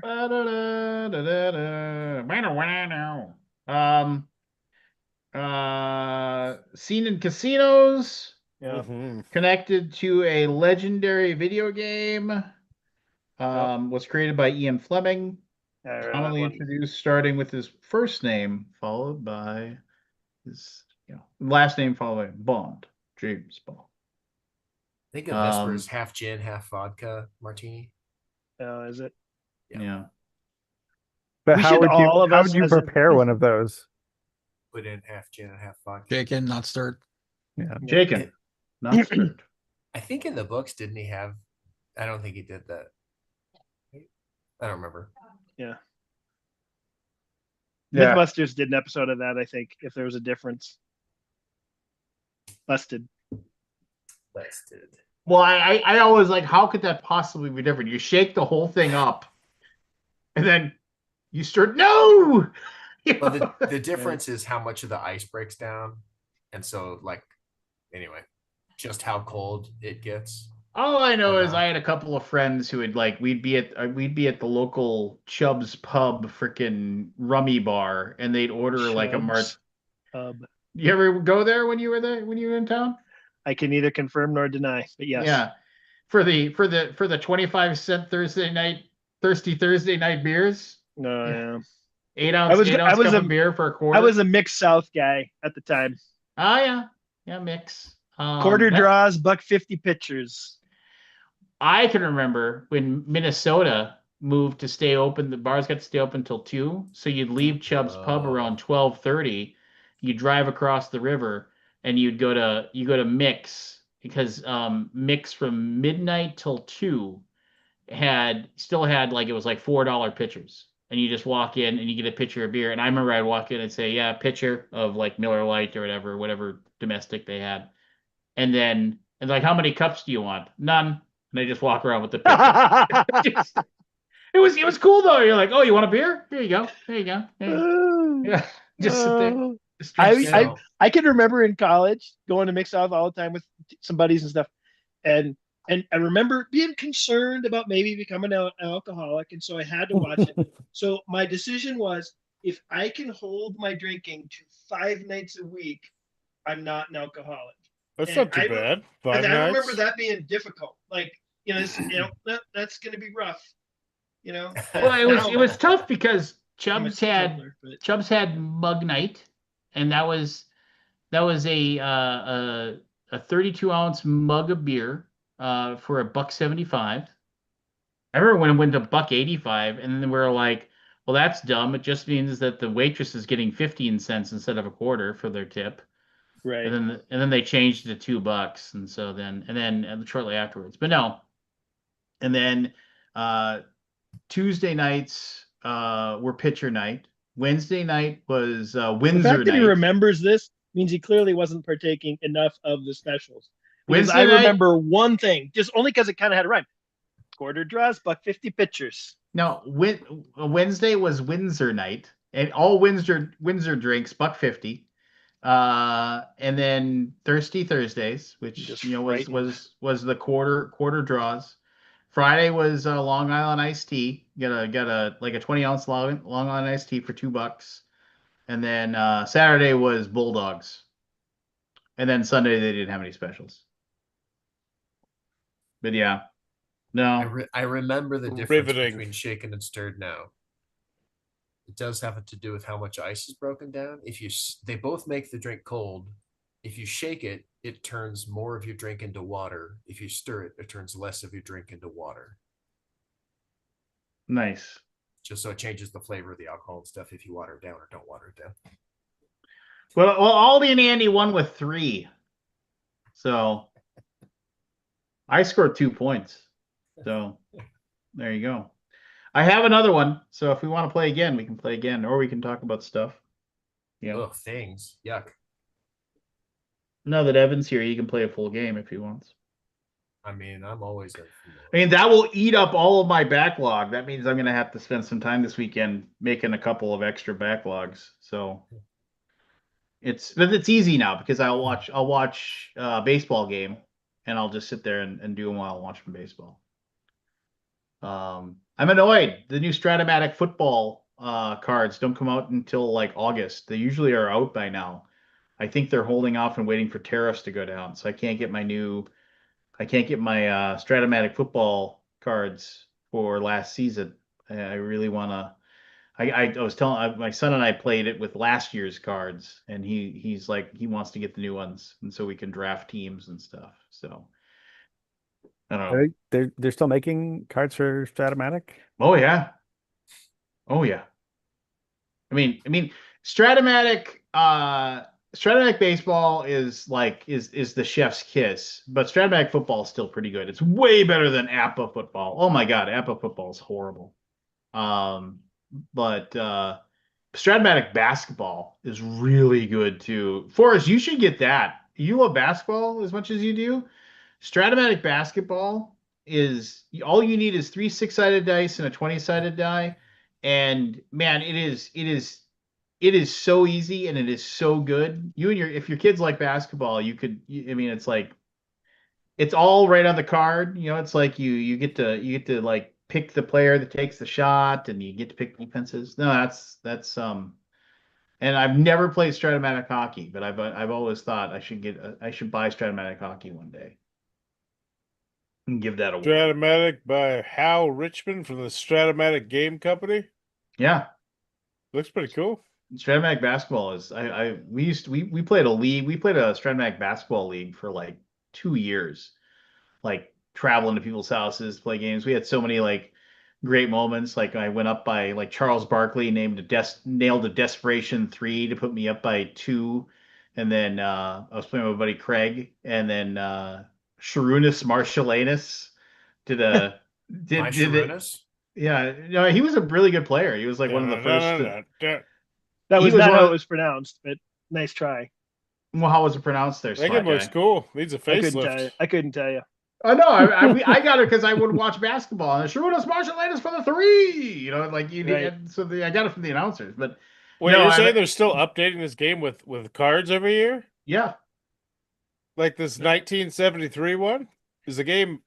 Are yeah, they still printing it? they come out they print off new cards every year for like all the stats and everything to represent the next year. They even like have like certain things if a player has like a completely out of the ordinary like stat year, like when the year that Dennis Rodman was averaging like 20 rebounds a game, like they had a special rule like for rebounding if a shot misses it would say for the rebounding it would say like something like any defensive player with rebounding blank like gets it and then like then you'd compare these stats and you'd write down who got it or any offensive player that gets this the it would say things like it was like kind of like a if then kind of going any offensive player with rebounding of this gets it. Then it's any defensive player with rebounding of this gets it, and so on and so forth.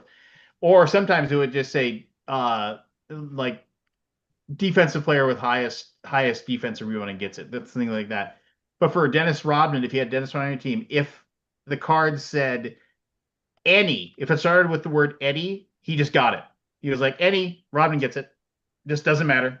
So like then you could replicate Rodman getting 16, 17, 18, 20 rebounds a game. It was one of those things where it was kind of cool. Can you still get the game new? Oh yeah, go to Stratomatic. You can order it directly from them. You know, it's weird. It doesn't usually end up into distribution. Occasionally, like Cool Stuff Inc. would have them, but I mean they don't carry board games anymore. But yeah, no, great stuff. Looks cool. No, but anyway, so I'm annoyed because I wanted to like start playing Stratomatic football this summer, but you know with my son, and then you know, but I and the best, and it's out of print, and they only made it for like 4 or 5 seasons. But if you ever played Pro Football Phantasm, it was like the best football. And I think they lost uh their deal or their licensing with the NFL, so they couldn't make the game anymore. So they stopped making it. Anyway, So this past week I've gotten to play a game from the year 2000 twice. It's not the game that I showed earlier. I was just gonna say the year 2000. Thanks, buddy. I appreciate And you saying that. any Yeah. guesses what game from the year 2000 I got to play twice Raw. this week? In the year 2000. The year Uh, 2000. He got to play Is the it- game twice. Can we get one more hint? Um, you, it is if anybody here has played it, it would probably be Forest. Ooh. And it is Reiner, let's see, deep cut? yeah, it's a deep cut. Bucket And Brigade. nope. Damn it. Based on a cartoon. Ooh. What are the initials? Lord of the Rings. Nope. That's a book. No. Well, Lord of the Rings. no. Okay. Any other guesses before I show you? go for it. I have no idea, dude. Oh, I reviewed that game. Reiner Of Nitze course. did that? What? No. Oh. Reiner Knizia did not do this. Oh. Well, damn it, he should have. Okay. But yeah, it is as a 10-minute hand management filler game. It is entirely functional. That's the one where you have to go around the big map, right? Entirely functional, but not fun. No. I mean, like you're making choices on your turn, and they are meaningful, but you're also rolling dice. So as a 10-minute filler game, it's like a big part of the fun is that you're like, okay, we're gonna play random Hasbro Powerpuff Girls game. That is part of the fun by itself. Powerpuff Girls Saving the World game. 5.9 out of 10 on Board Game Geek. Takes the fun out of functional. The Yay. last video was 6 years ago. Bauer's Game Quarter Review. Oh, Nice. no kidding. That's amazing. And a user review from 23 years ago. Wow. Holy, that feels. So I played a game that some of you may not have tried yet, and is certainly off. I mean, it's I played Cole Worley's new game, Molly House. Oh, how is that? That one looked really cool. The 3-player one, 2 to 1 to 3 or whatever. I can go 4. I think we played 4. Ooh. So if you're not familiar with Molly House, it's a historically based game about basically being a gay man in 1800s, early 1800s London, and it's got historical characters in it and whatnot. One of the things I really like about Cole's game, like Pax Pamir is one of my favorite games. Big fan of John Company. Roots, not my favorite, but it is a great game. I acknowledge that, right? My biggest thing, like when I play games, I kind of consume myself in the game, and I am conquering whatever country, or I am doing whatever, and which in my house I felt like I was playing a game. I think mechanically everything was sound, but some of the things you do, it's like and I feel this way with a lot of like suit matching games. Like I'm like, I don't understand what that actually means, right? So for me, it was a good game, and I would absolutely play it again. There is nothing wrong mechanically with it.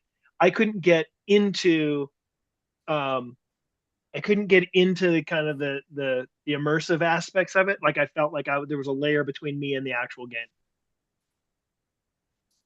But I can see that people will really like it. It was cool. There were some neat concepts for sure. So anyway, my take. Well, awesome. I played a lot of Vampire Survivors, the board game. Oh, how is it? Well, I mean, it's coming along great. We had to ramp up the difficulty because people were figuring out ways to beat it too easily, and now so the last few playtests we've done, they've gotten their asses handed to them. So, which is not what we want, So it's so We've destroyed their souls. What's the name of it? That's your new one? Yeah, Vampire Survivors. You ever played the video game? No, Yeah. I haven't. So. It is the video game that started an entire genre of games, basically. The whole guy in the middle of the screen involved in bullet hell, just like being like things Yep. trying to kill It's like them it's constantly. a twin stick shooter, right? Right. Kind of. I could I mean, get it's it on not really Steam. twin stick, but it's kind of twin stick. I think But doesn't it auto fire? Yeah, Yeah, it's constantly auto firing. It's auto firing, but so you move around yeah, basically. yeah, that's the part of the I don't know, the initial draw to it. The reason why it got big is because it's just so easy to play, right? Because you're just moving the Yeah, you person just move around around and you and can then play it on aim in a your different direction. Yeah. yeah. You're moving with WASD and you're aiming with your mouse. At least that's how I play. I played with my finger like on a Tablet. on my phone, yeah. And yeah, it's got roguelite elements to it too. You kind of unlock stuff, different characters, different weapons. yeah. Yeah. It's good. And they're good in it. And the Castlevania expansion is very good. Yeah, I mean that was like kind of a marriage of like perfect things, right? Yeah, they put Castlevania elements into Vampire Survivor. So I mean that was cool. Is that an expansion? Probably not. That's a different because I I think they mean, licensed it actually from Konami or whatever. yeah, I don't think we can touch that. But the nice No. thing is that the guy who made Vampire Survivors, I mean, he's played he's played it, and he was like, "Oh, I really like this," you know, and he's super jazzed about it. And you know, that's the whole thing you say, like, if you can get, you know, 0.1% of the people of the millions that have played that game to, you know, buy that game, I mean, you know, and it's just like that's your dream, right? It doesn't always come true, but you know, I mean, Yeah. like, you know, that's what you hope for. Like I feel like there's been some games like that I mean, I think oh, what's that game? The simulation game that everybody plays. Where got the farm stuff and the Stardew Valley. dungeon. Stardew Valley, yeah. That took off. But there's plenty of video game board games that did not. Yeah. I mean, that one they sold through their print run. I think that did they make more? I don't know. Oh yeah. I mean, it's okay. It's still sold out. Like it just keeps selling out. Yeah. I mean, yeah, that's the whole thing, right? It's just like, oh, you know, it's like if you can, you know, just somehow, I mean, like how many, I mean, you just over all the platforms that Vampire Survivors is sold, right? You have to sit there. It's like on Steam, you know, it's like how many copies did they sell on Steam? I mean, and it's just like, but you never know. I mean, 19 it's like million. 19 million. Doesn't I think that number sticks in my head for some reason. Yeah. That's probably not right though. Number of copies of Vampire Survivors sold. It had over 5 million downloads on Steam within 3 months of its launch. So, I don't know. I mean, it's just like you never know, right? Maybe it'll pick up. Well, Now the yeah. thing is, can you get them to the Kickstarter? You only got 30 days, right? Well, that's just it, right? And That's the thing. It's so hard to reach out to that crowd. but the whole um the whole thing about it is that and also your worry for me is like, okay, you know, it's like how do you convince somebody to pay $40 for a board game for a video game they paid $5 for? Yeah, they paid $4.99. Right. And You know, cheaper probably during Steam sales, right? Hey Well, guys, I'll yeah. be back in 2 minutes. Sorry. Yeah, Forrest said he had a power outage. He's trying to get it figured out. He'll be back. But yeah, I mean, and you know, who knows? I mean, like, but that's your whole. Oh, if you could just get right, you know, and you know that's. But We've heard that it's before. yeah, Everybody says that. with that with Well, those video game numbers. and the designer, I mean, he said, oh yeah, I mean, it's like when this, I mean, he's like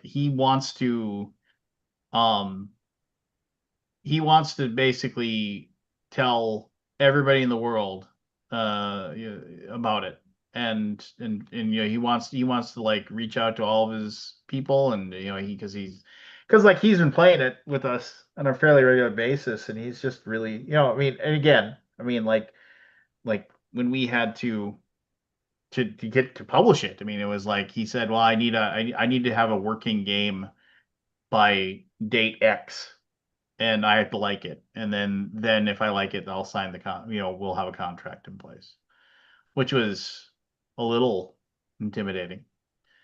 But I mean, everything that we do, and rightfully so, I would agree 1,000%. I mean, everything that we do as far as um with any advertising, anything, like it has to go through them to approve it.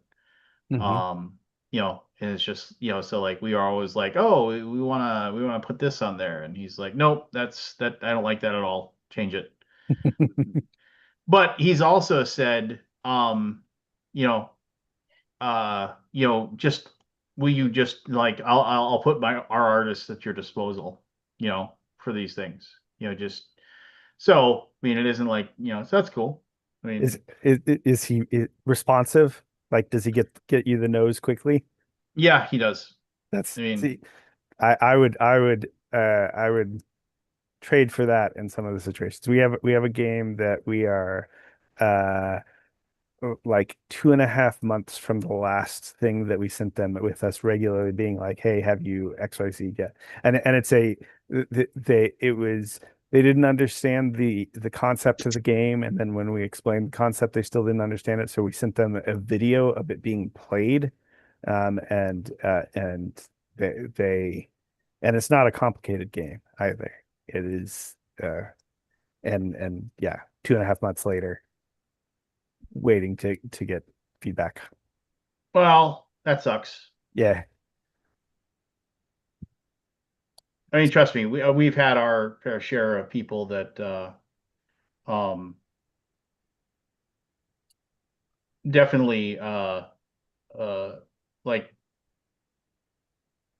well, I mean, yeah, I mean, the drill. I mean, like just designers and people, um you know to uh dealing with garbage. I mean, it's just, Yeah. yeah, I mean, it's just um so it makes it tough, but what else you can do? You just um uh it is it's just super super annoying when it's like, I will say to the ends of the earth that there are some board game designers that are just they're absolute heaven. I'm not going to mention any names whatsoever. There are some board game designers that are just absolute heaven to work with. They are responsive. They take feedback really well.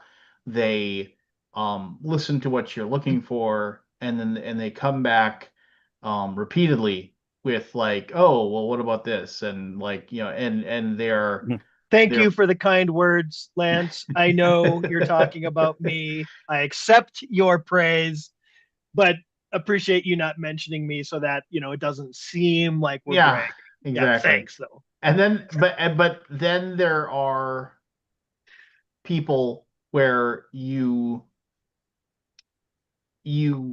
end up in a situation where it's like you have um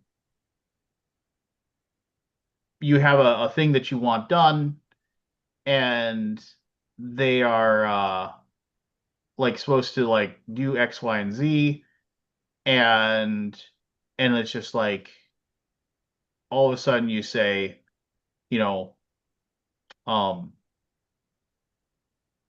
why haven't you responded to me in like a month and a half? And it's just like and all of a sudden it's maybe they've taken a game that has maybe a really good base, and a really good a good structure, but then all of a sudden, like, you're kind of left holding the bag and doing a lot of the development and everything. And then even though you'll run into situations where you're like, oh, okay, well, we kind of worked on the game ourselves internally, and here's some of the changes and things we want to do. And then they're like, oh, I don't want the game to be like that. So it's like, well, we asked you to, like, we told you, hey, these are the things we need you to work on, and you didn't do anything with it for like 2 months. So we internally worked on it. Yeah. Just tried, and then all of a sudden they're just like, well, I don't want it like that. Okay. Well, I mean, what are you supposed to do in that situation? It's infuriating, and I get it. I mean, creatives and most game designers, it isn't their only job, right? I mean, there are what, a handful of game designers out there that's all that they do. I mean, Scott tried to do it, and all of a sudden now he's got a real job because he couldn't hack it, So I mean, as Yeah, great no, as he is, no, there's um, definitely a wide range of bad things designers can do. I've had two different designers who didn't like something random, and so they thought that they were gonna go like tattle on me to their boss because they didn't like a rules edit or something like that that they didn't pay attention to. And it's just like, that's not how it works. My you you going to the owner of the company uh doesn't get you anywhere. All it does is makes this really awkward when we have to actually have the conversation, rather than you saying, "Hey, I'd like to do something different than this," to me to begin with. Uh, and it's just like, why are you doing that? Why do you think that's the right plan? What do you think that my boss is going to do? Uh, he's busy making masks, and you're being like, I didn't like how um they suggested that the setup and the rules should be different, which is not the way they phrased it. They phrased it differently. But that was what the actual complaint was that was that we were like, we think it would work better with the setup phrased this way, and he just pitched a fit. And then I've had another designer do something similar. I've also had uh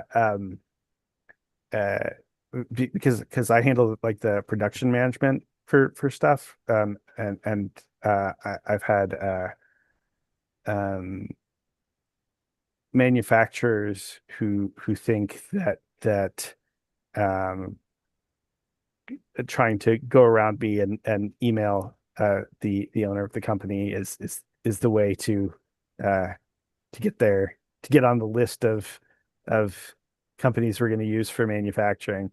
And and it's also very awkward when you have to be like, yeah, no, that's not how this is working. We got quotes from 6 different manufacturers, and you're one of them, and we told you we were getting quotes from a bunch, and going around the in place structure to try and get the owner of the company to like advocate for you is gonna work the exact opposite way that you think it's going to, Mr. Third tier manufacturer. Um, so People, good designers. I mean, the people that are on the edge, the fringe of the actual production aspects of board games, in my opinion, the ones who do it well are the ones who embrace the ideas of the outside ideas, right?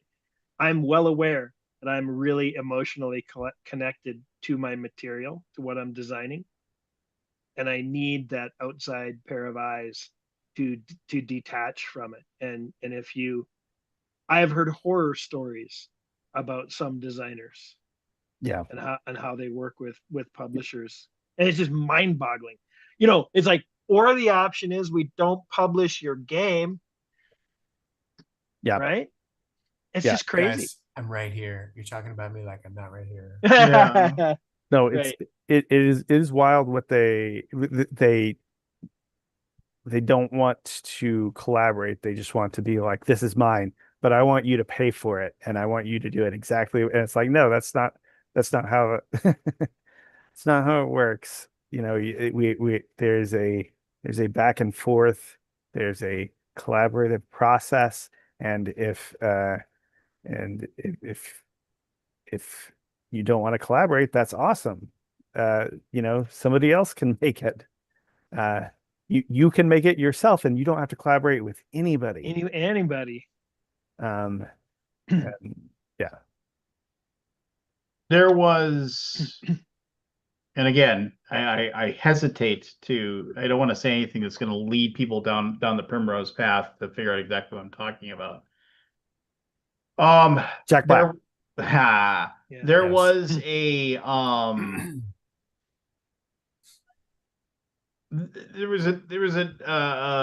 designer who had like their very first game that was getting some buzz and and it and a lot of people uh met with them, trying to like discussing the game, getting it um published and whatever, and having conversations and whatever. And it was one of those things where it was like, and I remember meeting with him, to talk about the game, and there was a lot of people that like were talking very excited about the game. And just there's lots of what have yous. And I remember like, people asking questions. It's like, oh, well, what do you think? How does this work? And you had tons of conversations and you were and we weren't the only people, right? And then it was one of those things where uh it got annoying having the same conversations, because it seemed like as a designer, like it was like there was like this kind of circle of like, oh, what do you think I should do with this game? What do you think I should do? And I remember at one point I just said, publish it yourself, man. I mean, it's like it's like you've got something that like it seemingly everybody wants to play right now. I said, if you publish it yourself, you're going to keep most of the money. And yeah, it'll be kind of a pain in the ass, but I was like, you will never ever for the rest of your life be able to publish a game that will be as successful as this one. And I said, and I don't mean that to be mean. I said there's just too many games. I mean, lightning doesn't strike twice. And this is a few years ago. And I was just like, and eventually, but it was like one of those things where it was like giving people advice that when people don't listen to it is really, really annoying. And it's just like, and it's like I feel like I'm talking to my kids. Where I'm just like, you're trying to like explain things. And the same thing goes with the designers, when they're like, oh, well, what do you think would work really well in this game? How do you think this would work? And then it's like, well, it's like I would think this. And then they're like, I don't like that. I was like, that's fine. You don't have to like it.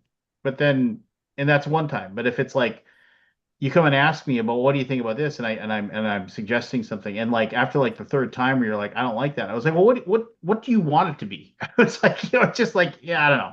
It's tough. It's tough just dealing creatives in general. I mean, it's just like, I mean, and I guess, I don't create board games, but I mean, I definitely when I write something, I try not to take any criticism or suggestions for the stuff I write personally.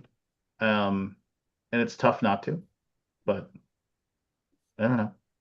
It's just it feels. I mean, I remember telling Evan all of his games suck, and I mean, Correct. yeah, Well, that's different. There's opinion and there's fact. Now, yeah. if it's coming from you, it's probably bad opinion. Oh, I know. So- I mean, what do I know? What do you know? I mean, hey, let me know when you've spent a little time in the industry, Lance. Yeah. And, I mean, when and you've this reviewed is a game this or is two. this is not to bag on Michael in any way, shape, or form, or Daniel for that, because they can't defend themselves. But I remember I had been working for TMG for like maybe 6 to 7 months, and they were talking about like some game that they were thinking about signing or whatever. I don't even remember what it was anymore. And I remember saying, it's like, I don't think that game's really good. I don't think it's something that you want. I don't think we ended up signing it or publishing it anyway. But I remember Michael looked at me and he goes, I didn't hire you to tell me whether or not a game is good. And I just was like, I've I've probably played 1,000 games more than you, Michael.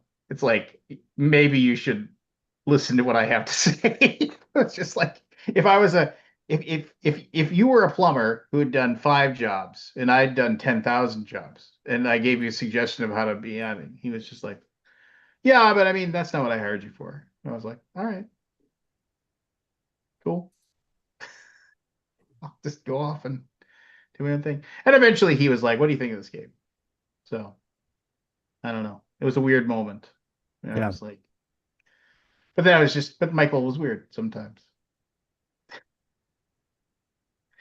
And and a wonderful human being as well. So Yep. um yeah, I don't know. Did we want to play another initials? I got it right here. I gotta go, but you go for it. No. Oh. Yeah. It doesn't play well with 3. I'm probably another maybe 5 or 10 minutes because it's almost 1 o'clock here. Oh, poor Right. baby. Okay. Thanks though, gents, and thanks for kind of being excited about my amazing news today. That just blew that my world was exploded. So craziness. No, I So- mean that's cool. That's awesome. And just I'm sure that weird brush with greatness, it feels Right. good. Oh, that's absolutely was. Evan, just super quick. Trey Parker, co-creator of South Park, Oh yeah. emailed me unsolicited yesterday saying he was a fan of the game, and Oh, that's sweet. I jumped on a video call with him today, and we had an amazing chat about the game and life, and so it was awesome. That's So, right. Nice. Anyway, all right, I'm out. Hey, have a great night, guys. This guy. See ya. So did you see, not that this is not, but the City State of the Invincible Overlord campaign launch, the one that's going to give part of its proceeds or to financially, and I mean, I'm not going to get into the big long thing, but the original Judges Guild, the guy that runs it now is a racist piece of shit. And they're reprinting this old Judges Guild thing, and they're going to use a portion of the proceeds to help refund the people because they ran a Kickstarter for the exact same thing. Took like 85 grand from people and never produced anything. Just like ran away with people's money. And they're going to use like a portion, like the any royalties, which people have figured out is 10% of whatever they make. Any royalties are going to go towards refunding the people, and anything more than that they get or whatever. So, which is whatever. I'm not going to get into that. I don't want. But they launched their thing. It's like I think it's 2 giant books, and it's $200. Wow. And it's like it's like a total of close to 1,000 pages or something like that. Which okay, whatever. You don't get the PDF with it. If you want to buy the PDF, it's an extra $130. Oh. Wait, what? So I got Scott to actually put his phone down and listen. Yeah, I don't know. It's I'm zoning amazing. out. No, yeah, it's $200 to buy these 2 giant books, but you don't get the digital. You don't get the PDFs with it. The PDFs are $130. It's amazing. It's just like What? you're gonna give $200, but you don't even get. It's like PDF not included.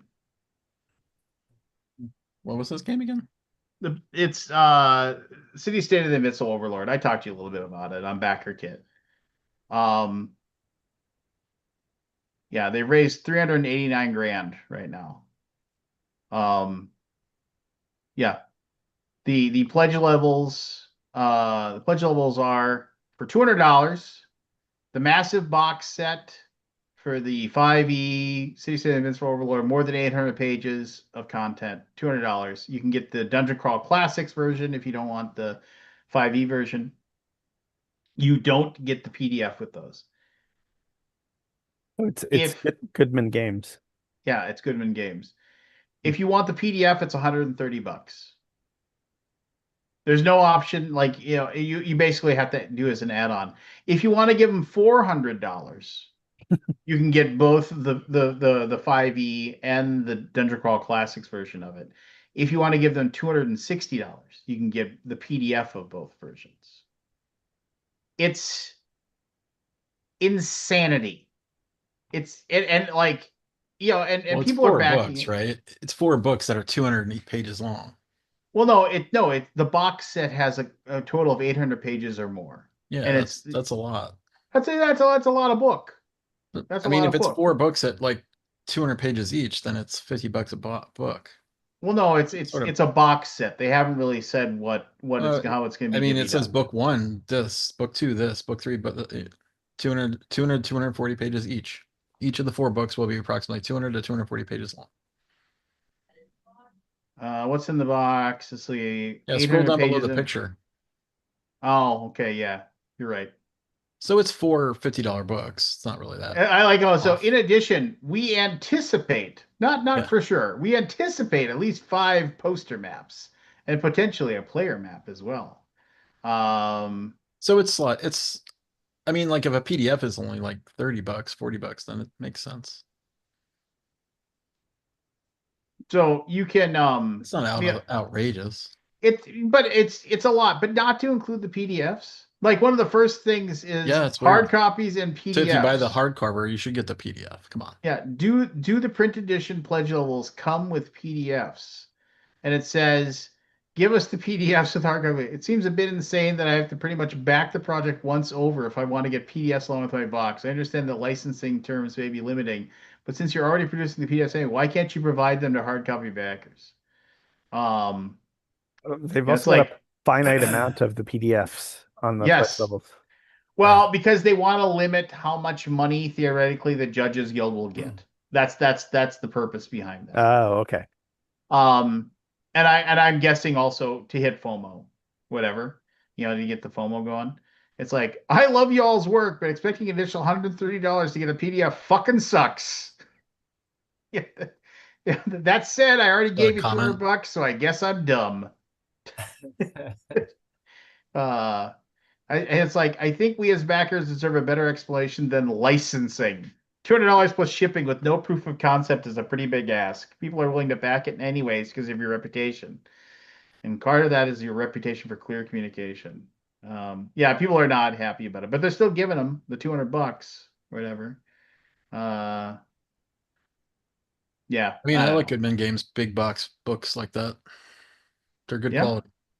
No, yeah, this is not print on demand bullshit, right? I mean, they Yeah, are. no, they're nice. They do a good job. And it's just like they said that like there's like basically like the contract that they signed with Judges Guild has some like quirks or whatever.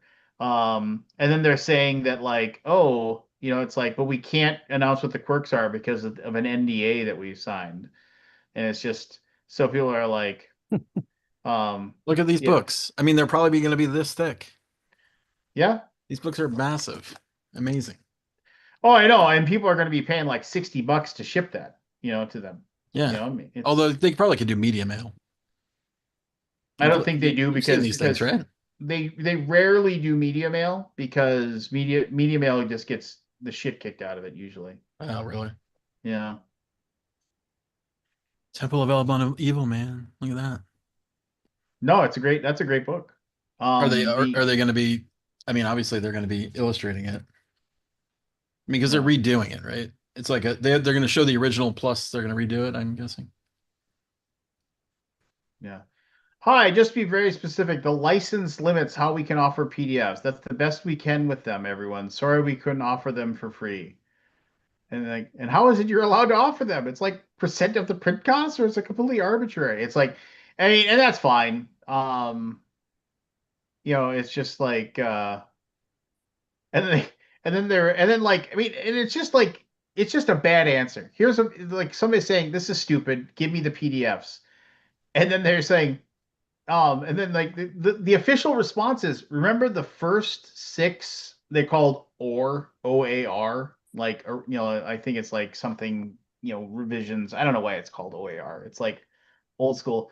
Remember the first six OR volumes had no PDF at all? The Oh rights yeah, to these got older. the got the OG. Oh yeah, I got Mine the is OG. much Although thinner. that's didn't they do a they did this version or whatever, the Village of Hamlet is in there as well. Yeah. yeah, Yeah, I got the OG somewhere in my mom's house. It's original buried. adventures reincarnated.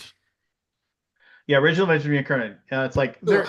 their responses. Remember, the first six OR volumes had no PDF at all. The rights to these older titles always have a few twists and turns. It's like that's not a good answer. I mean, it's um, Hmm. just explain it. It's just like uh, it's just yeah. I mean, I don't. It's fine. I mean, it's not. I don't usually read PDFs anyway, right? The only thing I care about PDFs is like a map, so I can take a map and I can print it Yeah, off, and then which I have a you, piece you of could paper. probably just Oh, I know.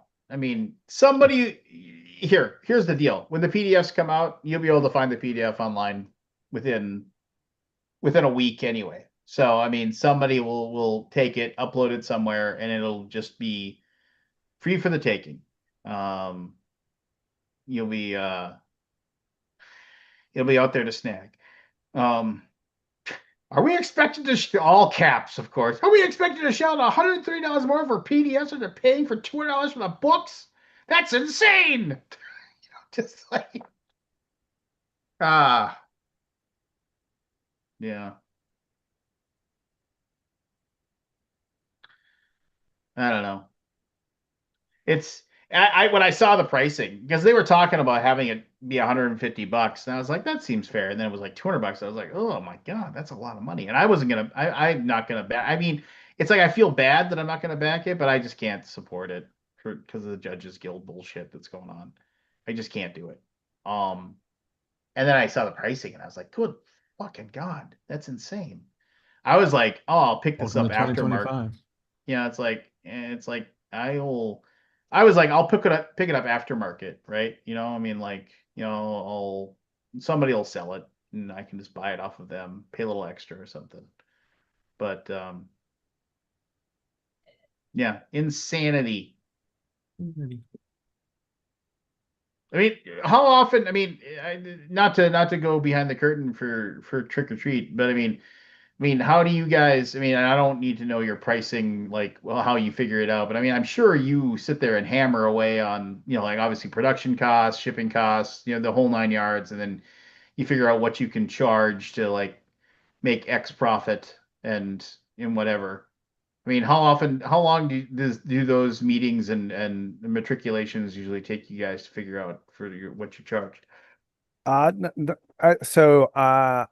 a lot of it is me, right? Like I have a specific margin that I want to build in to things because it makes things safer. Like there's some products that we're able to pay uh, uh, tariffs on now because that we wouldn't if we didn't have enough margin built into them, because we would just like be straight losing the dollars. Like the product would be a loss. Mhm.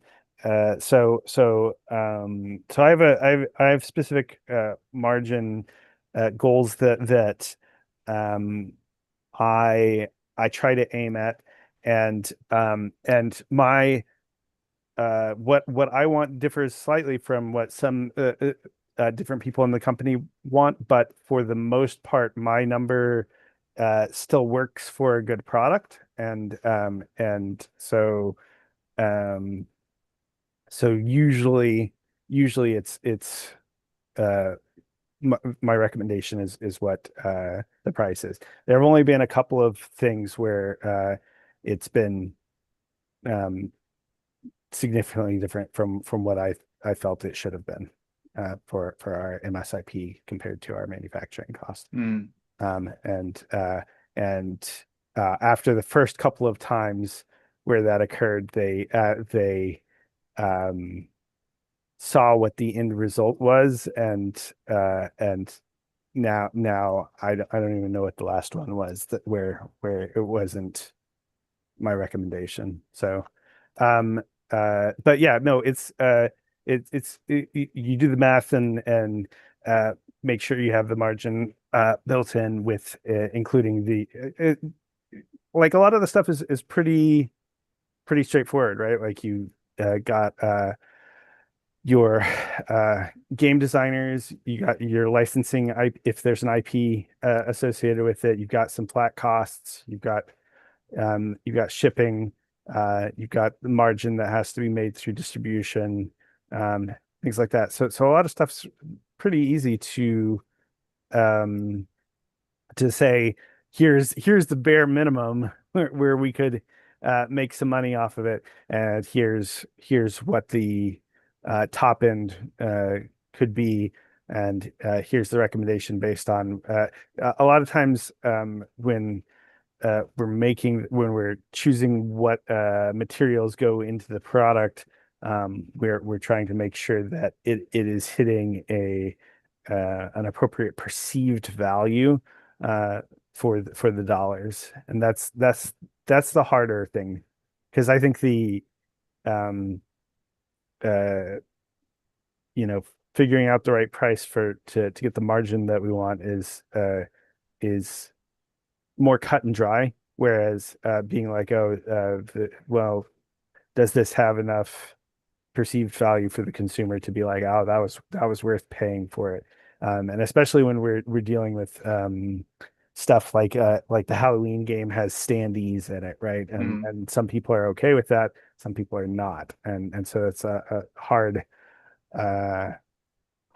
line to find the right balance on that to make it still have appropriate table presence, make it feel like they've got the right amount of stuff in the box, and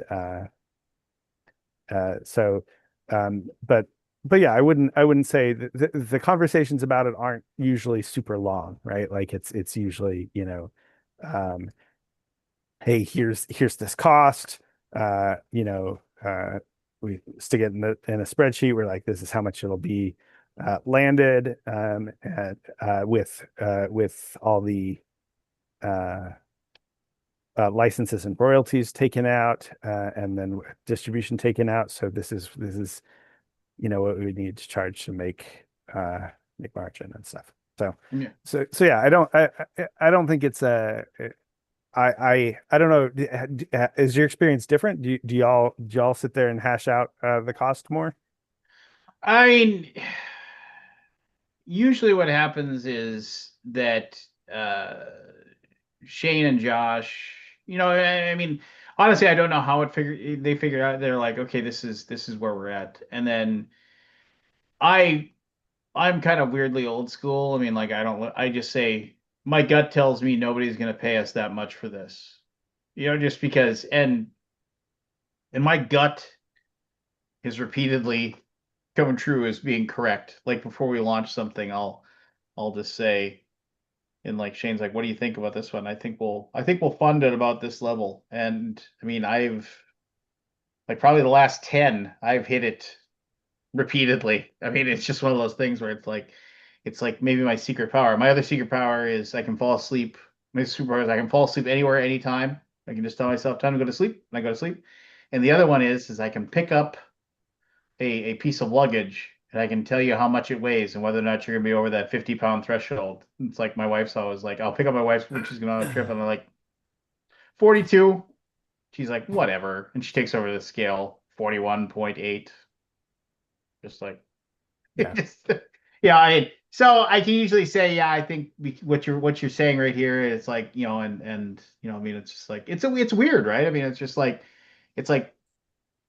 how many people won't back this if it's 125 as opposed to 110. Yeah. Like you're like how and is that does that matter? You know that one of the things. Yeah. And and it's tough to it's Kickstarters are definitely a harder thing to do because it is so uh immediate, right? Like it's got to be right then. You need to capture the person's desire for the product right when they see it. Whereas something that's in distribution, you get to uh, you'll get multiple chances. It's going to do its thing, things like that. But when the Kickstarter is running, is this the right price to capture the sale right then? Are you presenting enough perceived value? And the real hard thing is that you're like you can know that you're giving enough value and people will still be like, this is way too much. And it's like, is it? Because we, uh, uh, yeah, like, so it's definitely harder on a Kickstarter versus normal distribution, I think.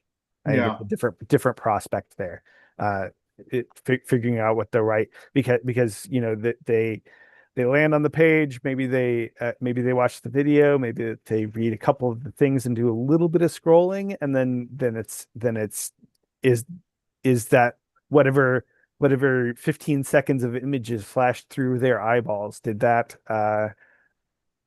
warrant $125 to them? And trying to make sure that the right 15 seconds of images flashed in their eyeballs is hard sometimes.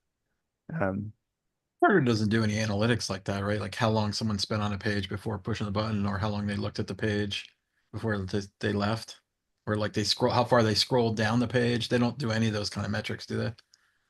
The Kickstarter doesn't give a whole lot on that. There are metrics on the video. Right, like Once how long they watched it. once you get past 60 seconds, it is just a super steep decline. 60 seconds. Yeah, you've got about a minute. You can do maybe 90 seconds. If you're doing anything longer than 90 seconds, you have to assume the vast I need to majority of look at people won't ours. won't look at it. Yeah. And but as far as like time spent on the page or specific parts of the page, that would be useful. I've seen metrics on that for emails, but not for Kickstarter. Like emails, stuff below the fold is just it has a similarly steep decline. When the more you have to scroll, the less likely it is to be clicked. And so whenever I get um a newsletter email and like 50% of the thing is like the banner for whatever the company is, I'm like, that is not the way to do it, because that banner is not the thing that's going to get clicked. The product is what's going to get clicked. So you need to use up your real estate in that you know 3 inches, that first 3 inches in your email. But yeah, no, it would be really nice to know things like how far people are scrolling on your average Kickstarter. I think you could do that. I think you could kludge together doing that by having like lots of click throughs. Like click here for a sneak peek at the blah blah blah. Click here to see something else. Click here to read the rules, right? Uh and see where the clicks stop. Um uh and so I think you could kludge together something, but I don't know if um Yeah, you Kickstarter might be able provides to anything. track individual page clicks. Yeah, yeah. That part As of long it. as you had enough granularity of things that are worth clicking throughout your campaign, um you could see where people continue to engage with that. But it'd be it'd probably be something you would need to do over the course of a couple of different campaigns just to get uh enough data on that. Um, and you'd have to approach it very intentionally. Like you'd have to be like, okay, here's one page scroll. Here's a link with something that is worth, clicking this link to do, and then here's another page scroll, and here's a link that is worth clicking, and so forth. But yeah, 60 for Kickstarter videos, 60 seconds is when you start seeing the decline, and anything longer than 90 seconds, you can't expect people to do it. Like that there have been, I'm sure there are videos that'll hold people's attention. Like I've certainly seen some Kickstarter videos that kind of tell a good story, and I'll watch the whole thing through. But the reality is that the vast majority of people, 60 seconds. yeah. Well, I mean, like what's the have you seen the metrics for like picking up a box and how long people evaluate a box for and stuff? Hang on, let me. Was that like 15 seconds? Yeah, you got a very low amount of time Yeah. to grab them. Hang on, let me see if I can find the I've got a really old a book with that has a really old evaluation of that. Let me see if I can find the number that it was using. But yeah, you're dealing with something similar, right? In that you've got You just don't have that long. yeah. I mean, think about the last time that you picked up something off a store shelf. How long did you Yeah, engage like with it 10 before? to 15 seconds. Yeah, Not yeah. even. Pick it up, flip it over, put it back. Yeah, I mean it could be even like less than as little as 5 seconds. Yeah. I'm gonna say the average is 7.5 seconds. Yeah. I would guess that's and I feel like if you ask the question in like the 80s or whatever, I think that number is bigger. Whereas Yeah. whereas Because now, there was less stuff to look at. yeah, Now now there's we've got just so much stuff to look at. TikTok attention span, Yeah. and 15 seconds. so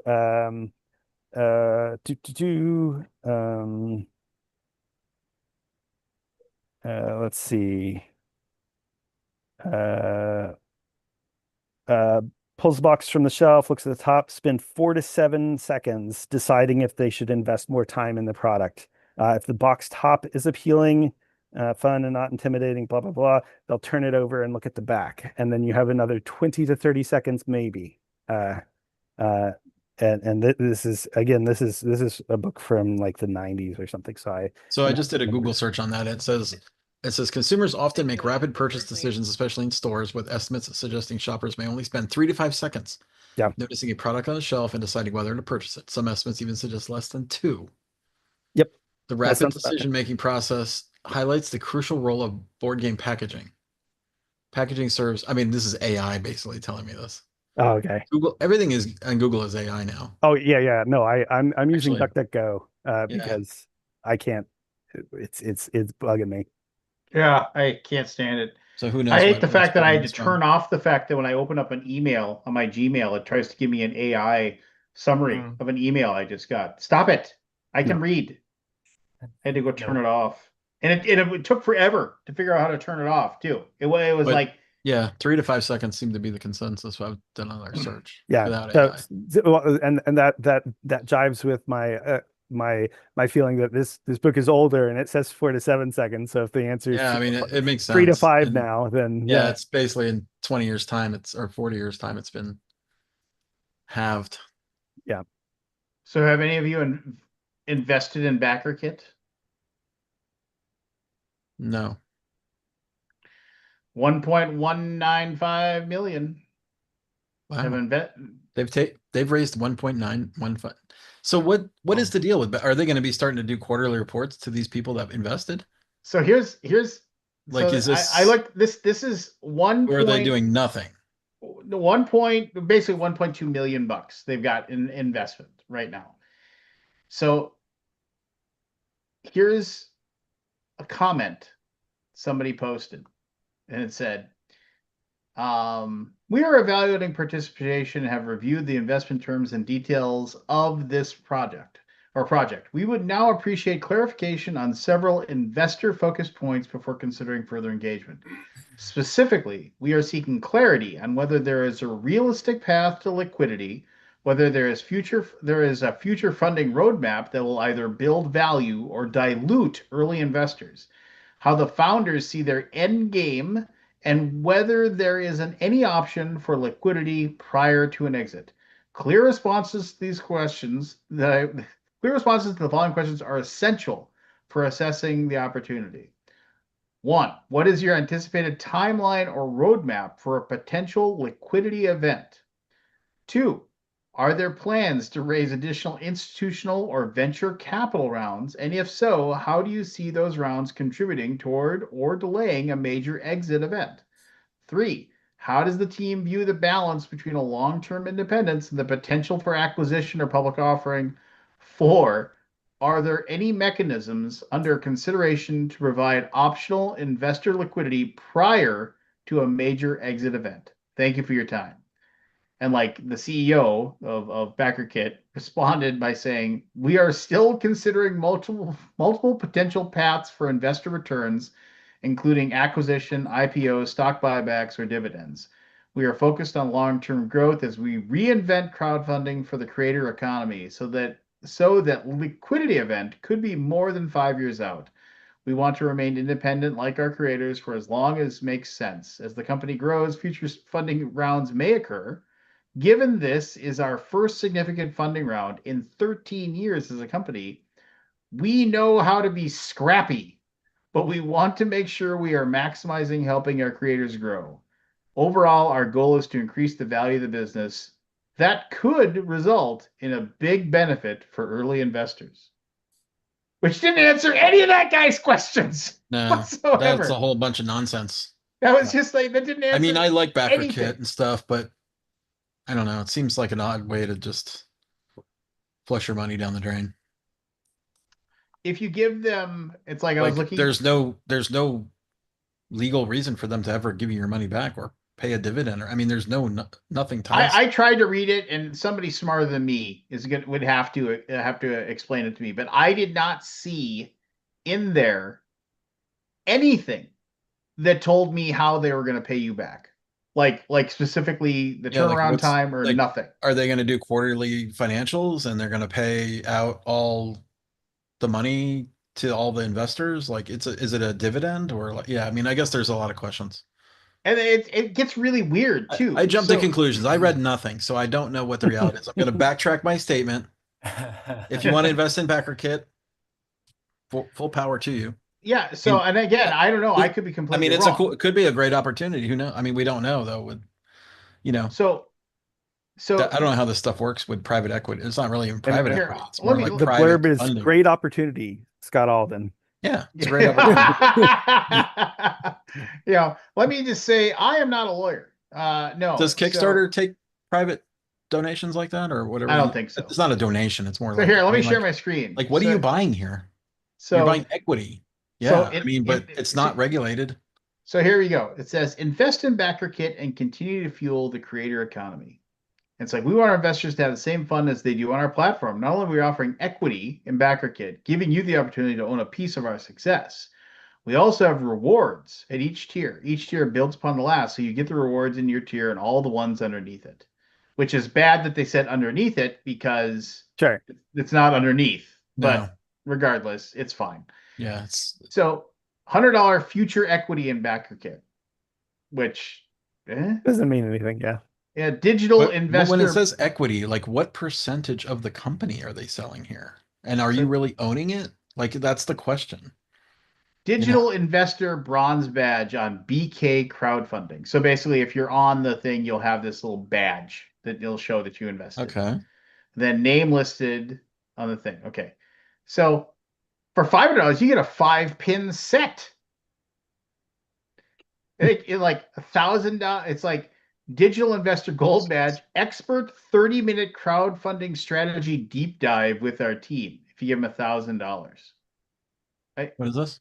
A 30-minute crowdfunding strategy deep dive. Okay. Crowdfunding strategy. Okay. A 5,000, a collab funding event of your choice. I have no idea what that means. What does that mean? I don't know. They probably explain it somewhere else, but I Yeah, mean, maybe so. it's like again, it's like it's nothing, right? Wait, you know, don't get a T-shirt until 10,000? yeah, My 10,000 goodness. bucks, you get a T-shirt. You get Oh, a wait a T-shirt. second. Oh, one of our original awards for our Kickstarter campaign. They Yeah. actually funded Backer Kit through Kickstarter? I have no idea. Huh. Maybe Diaspora was Oh, was Diaspora. Yeah, well, Diaspora, I remember that. I actually backed Diaspora. was it a game? No, it was a social network. Got it. Basically, it was a non-centralized social network. All right. And then $10,000 in creator crowdfunding platform credits. Now, I think that means that you get 10,000 bucks that you can spend on backing things on BackerKit. Interesting. Oh, okay. Sounds like. So 25 grand, a mini mystery box of our favorite BackerKit crowdfunding projects. Mini mystery box. Yeah. And For then 25,000? 25,000. Wow. For 50,000, a sponsor shout out at our convention axe throwing party, plus exclusive invite. So you can go hear yourself get a shout out at that axe throwing party. Sweet. Wait. So I mean, so if you get the things at the in the tier and the things below it, so at Oh. $50,000, do you get the $50,000 to $25,000? I think you get every, yeah, I $50,000? think that's what they meant, everything in lesser values, right? It's more of a compounding thing. Well, so I mean, if that's the case, So at you get 25,000, you can get 50 the grand. T-shirt, the $10,000 T-shirt. Yeah, okay. Well, yeah, but you get You get the money 25,000 as well as the Yeah, 10,000. I think they messed up the math there, Yeah, right? Because it's not 35,000. 25 plus 10. Yeah, that's Yeah. what I'm saying. It's is- probably not that. Yeah, it's not. it's probably not that. It's not exactly. So okay, so here's I don't think any lawyer looked at that. for $100,000, you get creator 100,000 creator. And you don't even get a T-shirt. At 100,000. Yeah. No, because you get everything below, right? Well, no, but You you don't get another T-shirt. No, you get the T-shirt at the 25,000 level, or it's a 10,000 level. That's fun. That's entertaining. That's all You I think can- they're just swimming in t-shirts? 250,000. He goes, here's at 250 grand. You give him $250,000. You get a reward bundle or mystery box of our favorite backer kid crowdfunding projects. I'm like, are these other people's projects? Are you like how are you getting those things that other people make or other people have done? I don't understand how that works. It just doesn't seem to make any sense to me. And then there's no extra $1 million. You get $1 million in creator crowdfunding. So if you did $1 million, you get 1.5, 1.75, 1.85, How many 1.9, 1.925. does it show how many people have backed for the different tiers? It just says a number. Just a number. Yeah. What is that average? What is it? 1,195? 1,578 investors. So if you have a calculator handy. Yeah, I'm doing it. You know, $757 is the average, by the way. That's high. We have financial Oh. statements ending July 31st, 2024. That seems like a long time ago that you don't have any financial statements since July 31st, whatever. Our cash in hand is 908 as of April 25. Over the last 3 months prior, Yeah, but have they revenues. paid taxes yet this year? Cost of goods sold has averaged in operational expenses. They got a net loss. So they're not profitable. So I don't mind the net At loss as much as 23.7 million revenue. that. Like I think a lot of businesses operate off of you're trying to spend what you have as you go, and because if you just make a whole lot of profit that you is not re-put it back into the thing, you're paying a ton more in taxes. So the net loss doesn't bother me as much as the really low cash in hand versus like operational expenses and stuff like that. I think it's common for newer startup-y things because they're still startup-y as far as crowdfunding goes, for sure. Yeah. For startup-y things to be running at a net loss. because they're spending to grow. But I I'm just, the, I mean, I don't know. How are they spending $603,000 a month? I don't get Wow, that. what that's Scott, quite high. how much of that would you say is their website stuff based on how much traffic they have through their website? Because we could Not figure that that much. out. Now, if any, I I, mean, right now I have somebody in here who knows what a I'm website not costs. saying any answer. I'm not saying anything publicly, but I am not. It is not even close to $600,000 a month. I mean, So, who knows? Maybe their traffic is massive. I don't know what their traffic is. but here's okay. So operational expenses have also got to be salaries It and Oh does. yeah, no, that's got to be the salary. I mean, how many So, employees How do many they? employees do they have? Yeah, how so many here, employees do they I have? don't think they have a ton, but here's the deal. I was like, people always say Netflix loses how many millions of dollars Mhm. like every Yeah, year. that's what I'm saying. But Yeah, then but they're a basically publicly traded company. and they operate at a loss, and the 5 people that own it, they pay themselves like $20 million a year. Is that true? Yeah, it's something stupid like that. It's just like, The and it's CEO just salaries are all in the like, yeah, like the people five. that started it, they're just paying themselves millions and millions of dollars. And there's people that people keep investing in them so they can keep it going. And everybody just says eventually it's going to be one of those things where they'll have to sell, but they won't Yeah. care because they paid themselves so much money over so long, and then they'll dump it. And somebody will buy it for several $billions, and then they'll just walk away. I just don't understand big finance at all. No, I don't understand it either. But I mean, I'm kind of glad I don't, honestly. so I mean, but this is one of those things where it's like, I mean, this backer kit, By the way, they the bought CEO they made 15 million last year. backer kit Oh, this is back another AI overview. Everything's AI overview now. Yeah. so backer kit bought Crowdox. I remember that. Yep. When and then they just absorbed them. Gosh, they've got some deep funding here. And so Unless they're counting that 600,000 a month as like an amortized expense of buying some other, you know. so Yeah. various numbers say between 40 and 53 employees for BackerKit. That's insane. Wow. What are they doing? I don't know. Are they programmers? I mean, here's the thing. I don't know I'm not gonna say anything. I'm not saying anything. I like how it's like what people are saying. Wow, Hey, that guy put in Sahil 100,000. invested $100,000 this Sahil round. Lavinia. But I think that isn't that an employee? I don't know. Oh, he's a lead investor. Founder of Gumroad. Oh, Gumroad's massive. Gumroad's like an e-com system that people can just list electronic goods for. It's really cool. Yeah. Yeah, I'm a nurse practitioner, certified in adult health and acute care, a father, husband, brother, and son who dabbles in art. It's like Joey Disser. Just many of the projects I find interesting have been financed through BackerKit. I mean, So it's just so weird. so the first thing that comes up when I Maybe it's a new economy, man. We don't understand it. I don't know. first thing that comes up when I Google Sahil Lavingia is that he worked for Doge. Really? Yeah. That's amazing. Yeah. I And mean, was fired from them. Wow. I have so many questions. No, I mean it's quite interesting. It reminded me of the day that Tasty Minster offered share or equity in their company.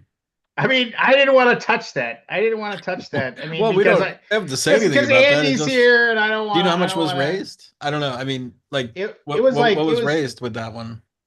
Do you remember, Andy? Was it like 60 grand or something like that? I don't remember Oh, actually. not million, not 1.195 million. No. Yeah. No. And I mean, I don't know. I mean, I don't want to put Andy on a spot to have him discuss it. I was not very involved in that, honestly. No, we don't have to talk about it. I mean, no, I mean, and I mean, it was It one of just those reminded things. me of those days. No, it did, and I mean, and I think, um, I think they thought it was gonna have a different result, and I don't leave it at that. Um, I can tell you. I mean, I don't want to publicly say anything. I mean, it was Well, just, no, yeah, yeah, we're private. I won't. And but I mean, I those people lost every single penny of their money. Right, I'll but I just say mean, that right now. did Tasty Minstrel actually declare bankruptcy? No. Okay, it's still there then. Mm, It exists as a company.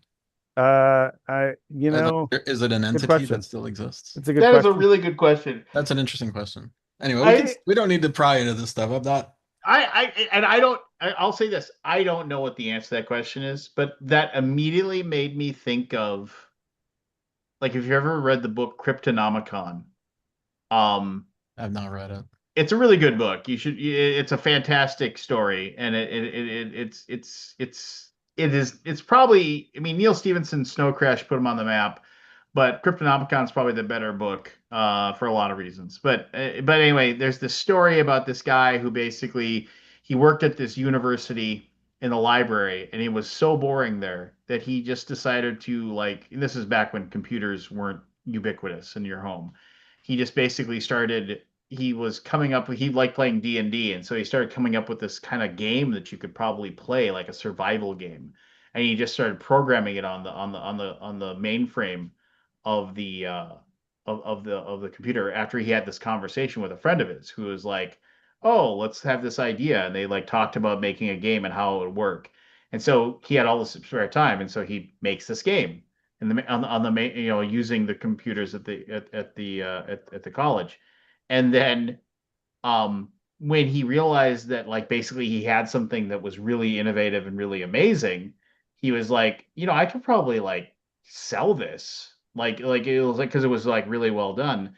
And then his friend was like, yeah, we totally could sell it. And he's like, okay, cool. Well, you know, I'll like start downloading all the data. And he's like, where was it? And he's like, well, I made it on the mainframe of the college computer. And he was like, you fucking moron. It's like you did it while you were working. It's like it's theirs.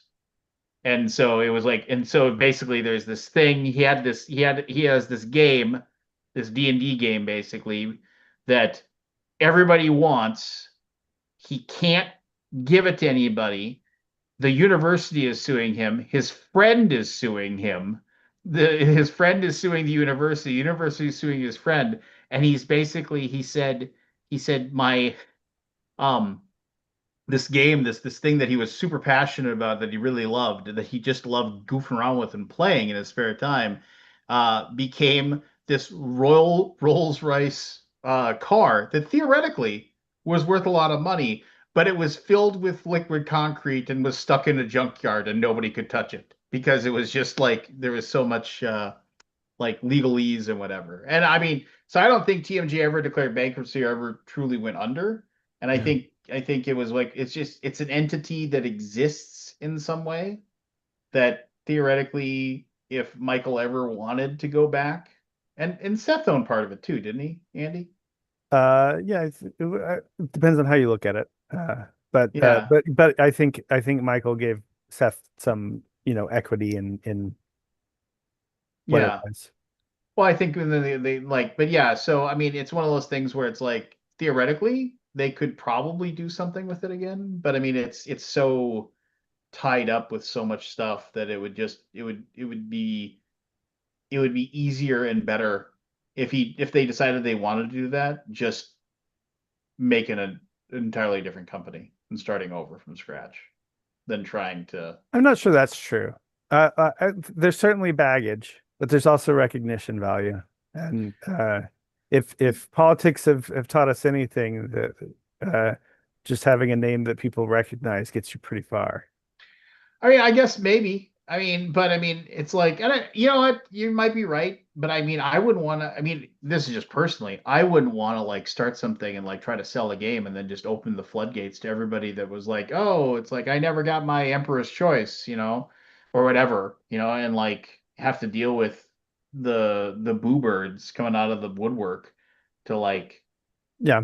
tell you how much they hate you. I mean, it's just kind of Well, like, I think you get the like regardless of sure you'll get them doing that as soon as you pop your head up and say TMG you'll have some people doing that, but the reality is that any company will have people who like if you go onto the board game Reddit right now and say what game company do you hate, and you'll have like every major game company listed within 15 minutes, because there's always some people out there who want to talk about how much they hate companies. So it's it, I don't know if there's a significantly greater number uh, that hate any given thing.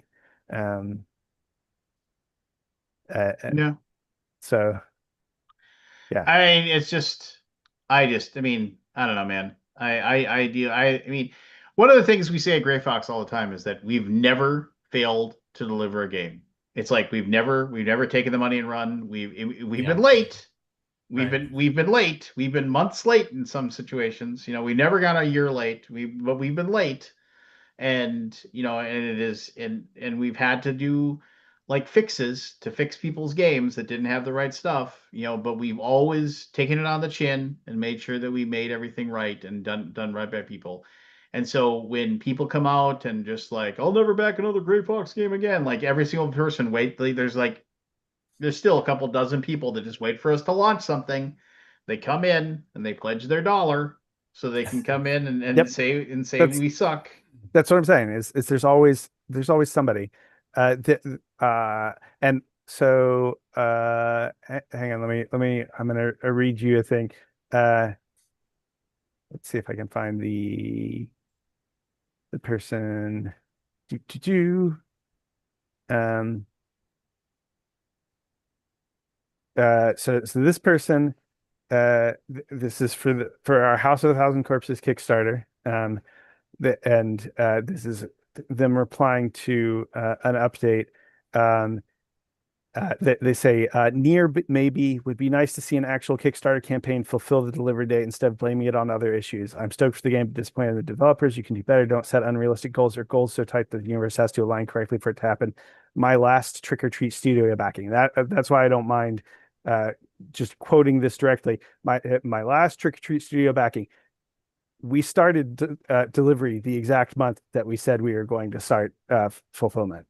Like this is them freaking out because our update said, "Hey, we used up some of our buffer." We we had built in buffer for the delivery, and it took 2 extra weeks to leave the factory, but we're still delivering on time. And this guy is never going to back a Trick or Treat Studios game again because we delivered on time. Yeah. So it's really hard to win, and there'll always be people who are just out there to Not be wave happy. their look at me, I'm my opinion matters kind of thing. Um, so yeah. Yeah. And again, I would like to just say I'm not trying to bag on the backer kid. I hope they just get all the billions of dollars they deserve and are able to do Yeah, it. I And mean, I I'm not don't trying to know anything. bag on it. It's just weird to have like a public fundraising thing like this. Yeah. Yeah, and I mean it's like in multiple. Oh, so and I found out what those credits are. That $1 million credits. That's if you like if you run a campaign on BackerKit. If BackerKit gets like 5% of your stuff, like they don't take that money because Oh, you've got yeah, credit with them. So yeah, you sure. you just get to eat that up as you go. Uh, Um, I do notice that as people ask questions, it's like the really simple questions that don't really probe too deep, like they answer. But then like here's this Christopher Borberg guy who's like margins were 39.3% in 2023, 35.6 in 2024, and 31.6 in Q1 2025. What is the cause of this decreasing margin, and what steps are you taking to address this? No answer. Just according to the financial statement, Q1 2025 had a revenue of 3.2 million, corresponding to yearly revenue of 12.9 A decrease of 45.6%, not taking seasonality into account. Is the revenue decrease due to seasonality? And if so, can you provide Q1 2023 and 2024 results so we can have a proper evaluation? Over No here. response. Yeah. Yeah, just to, like, just, and I get it, right? You don't want to like Yeah, say I mean, anything that's gonna like yeah, bag on your if stuff, they're but I if they're mean, providing the information, it's there. If it's there, right? yeah, I mean, I don't know. It's weird. Like you said, it's just weird. It's Yeah.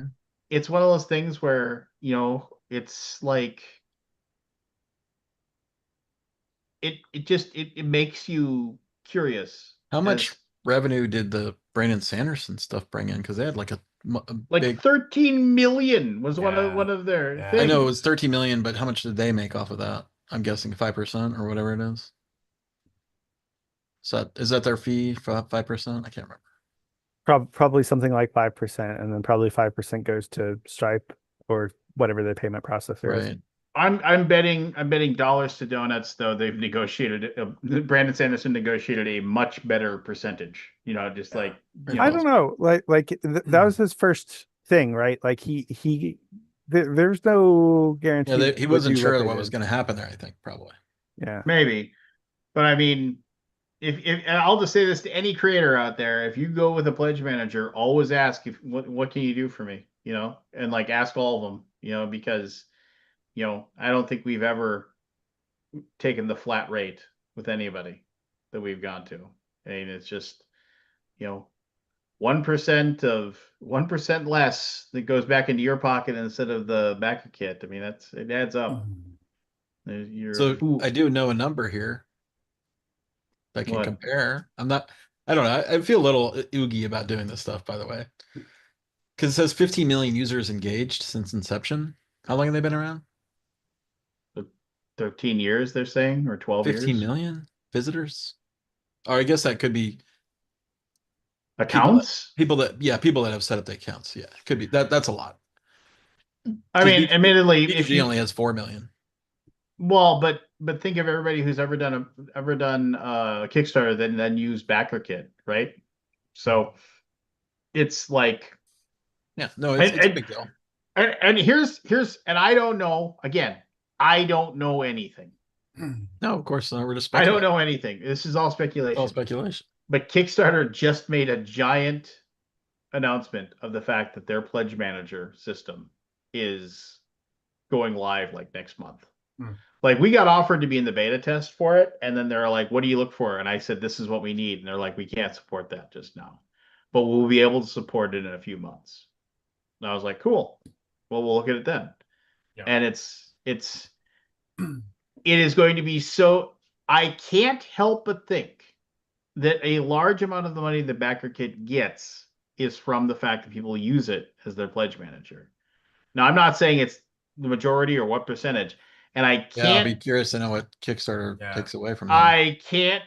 It's going to be sizable, right? How many people are going to Okay. be like, and I'll just keep my shit here, because people don't. Because what's one of the biggest complaints that people have is like, oh, why isn't my stuff? You've said this, Scott. Why isn't my stuff just on Kickstarter? Why do I gotta go and then I gotta go to GameFound to get it, and I don't know where my thing is and where I'm doing it at.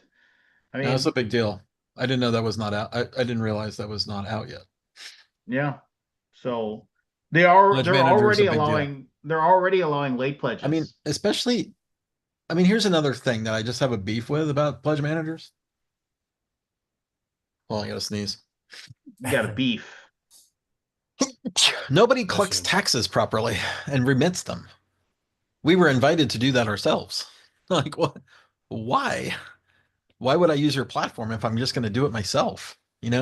Like, there's a reason. Like, you can collect the money and everything. That helps me as a as a creator, because I don't want to set that stuff up. I can do, your system's probably the best at doing that, but you don't do any of the help. You're not doing any things that, like, all the business stuff has to still be done by me, right?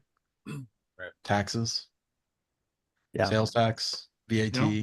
all that stuff. Anyway, like, No. the only reason we're running our fulfillment through BGG store because that we Shopify handles all that stuff. The one thing that I'll say about GameFound that they have over everybody else is since they're based in Poland, they will handle your VAT for you. And Cool. But no that sales is tax, right? well, you can put sales tax in if you want to. Right. But they don't collect and remit it for you. You still have to do the remitting. Like, Well, are they, am I misunderstanding? Do they remit for you? I don't know. Do I they don't believe collect? so. No, I don't think so. But you can tell them to collect it though. Sure, but then what do Oh. you do with the money? You got to go fill out all the files and all the stuff for every state that you are in, that you have what's called what is that called? I can't remember what it's called. There's a term. Gosh, I'm drawing a blank in my memory. But yeah, there's a term that basically, if you sell a certain amount of percentage or a certain number of items in a state, you have nexus, state nexus. Google that. Every state's different. Yeah. Some of them are massively huge. Like I think New York is like millions of dollars, like to get nexus in New York. Yeah. But I mean, some states are very low, like 300 items sold. Like that's really low. Yeah, it is really low. yeah. I I I mean, it's weird. We live in a weird world right now, and I find that stuff. I find stuff like that fascinating, right? You know, just Yeah, me too. um, because it's one of those things where they're doing it in a way that like I wouldn't. I don't know. I mean, you always wonder what the purpose behind it is. You Yeah. know, like what's New the York is story? $500,000, by the way. That's what I was, or 100 transactions. That's not a lot. That isn't a lot. Or a physical nexus, like if you have a physical presence.